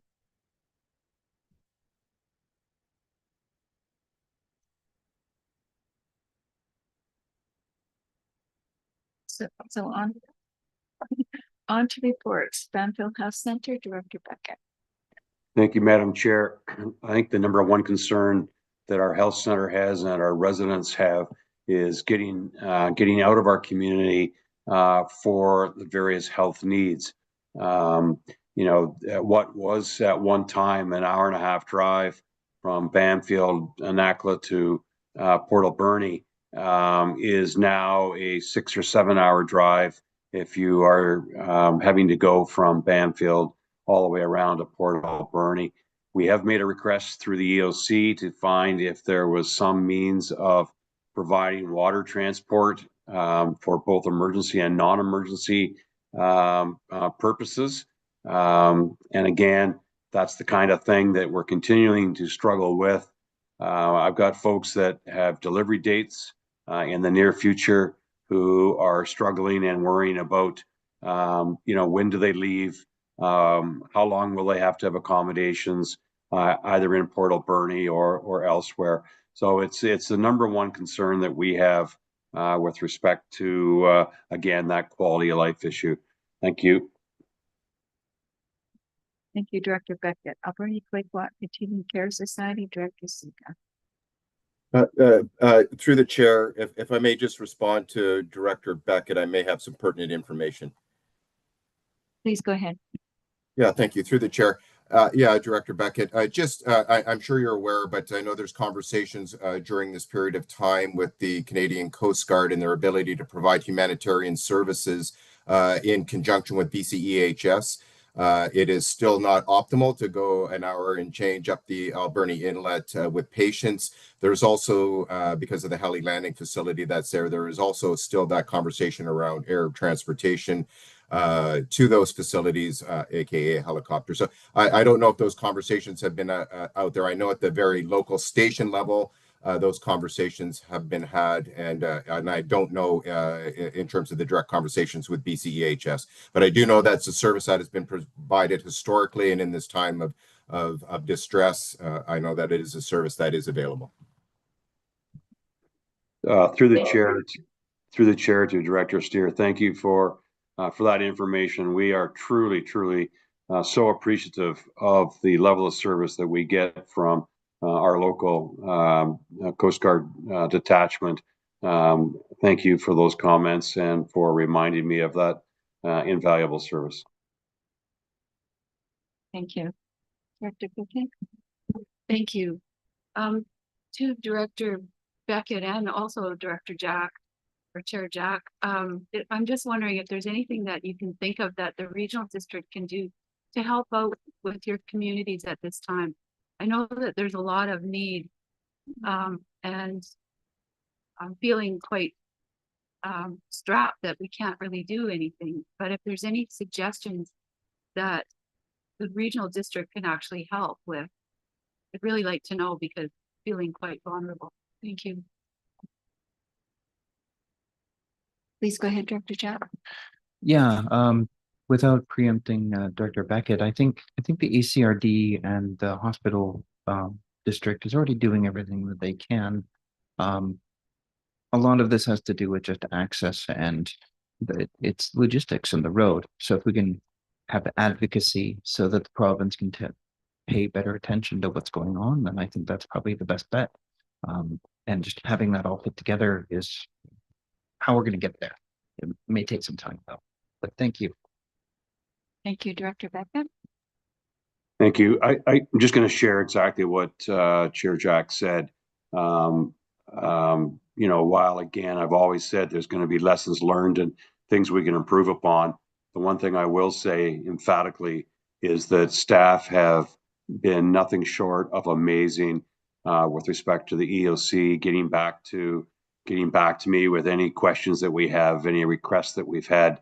It has not been an easy go, but with respect to now that we're moving into the recovery stage, my request for some form of regular water taxi service for the community, all of these things are being followed up through the EOC and through our staff.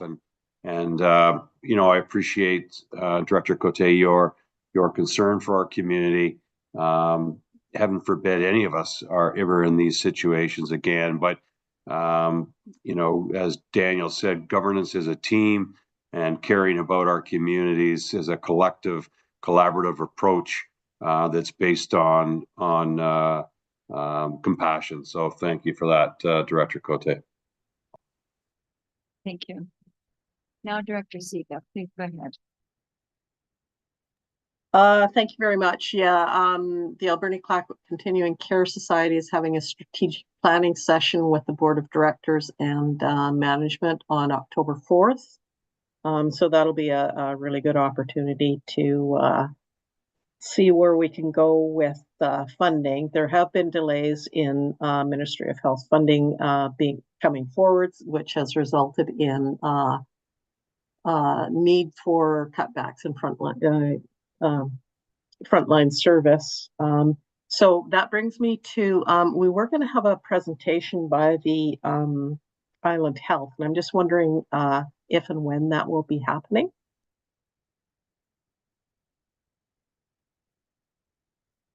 So we have reached out to Island Health and they have confirmed that November 19th works for their rescheduling. It will be at 1:30. Thank you. Thank you. West Coast Native Healthcare Society, Director Cote. Thank you. Through the chair to the board, just that the West Coast Native Healthcare Society is having their AGM on September the 18th. Thank you. Thank you. To Tofino General Hospital, Director Steer. Yeah, thank you. Through the chair, Director Siga was one of the questions that I was going to be posing to the board, so that has been answered.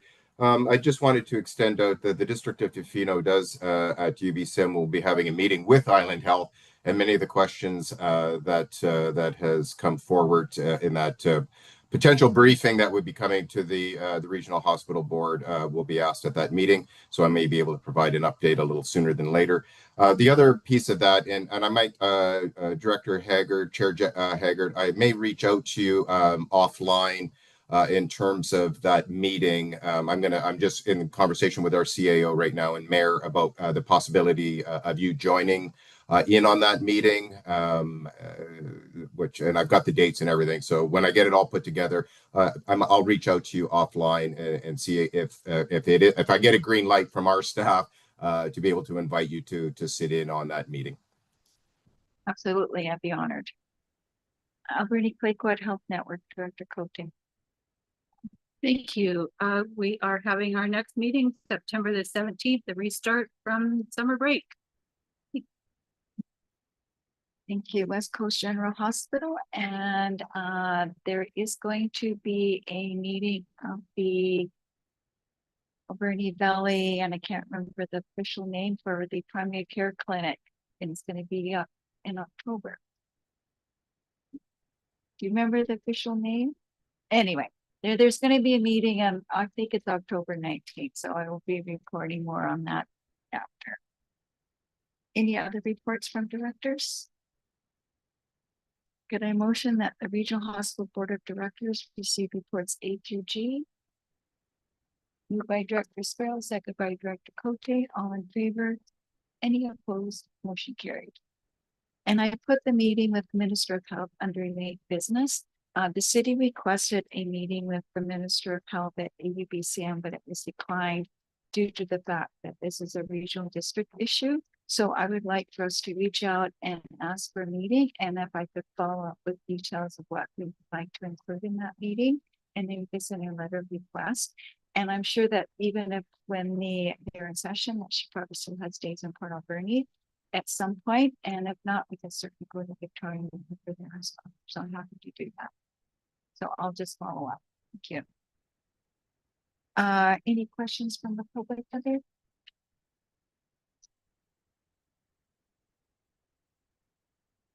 Nothing received. Thank you. Could I motion to adjourn? Dr. Steer? Thank you, Chair. I did have a question, and it may be for staff, and it's just regarding some of the conversations we were having at the district level, because I had, and I was wondering, this is my ignorance on this one, does regional hospital boards, do we have the ability to request at UBCM meetings with ministers and or with, for example, Island Health? Is that something that's within our ability to do as a regional hospital board? My understanding is that we can. It would be a regional district request, that the hospital board is attached. It's part of our governance structure. So we can make that request and be a coordinating body. Because the window for UBCM windows meetings is sort of closed. This is where our chair is saying, like, let's just go to Victoria or coordinate something here with our minister. It could very well be that we travel to Victoria where staff, key ministry staff are housed, and so but we'll figure out the details and I think coordinate a larger group discussion at that time. Great, thank you, Dana. Thank you. Okay, a motion to adjourn, please. Moved by Director Cote, seconded by Director Sparrow. All in favor? Any opposed? Motion carried. Thanks very much. Okay, welcome back, everyone. So upon reconvening, we'll move into item 16, which is the in-camera portion of the agenda. I'll move to close the meeting to the public as per the community charter under sections 92B, the consideration of information received and held in confidence relating to negotiations between the regional district and a provincial government or the federal government or both, or between a provincial government or both and between a provincial government or federal government or both and a third party. So I'll move that. Do we have a seconder to go in camera? Thank you, Director Cote. Any further comments? Okay. All those in favor? All opposed? Motion carried.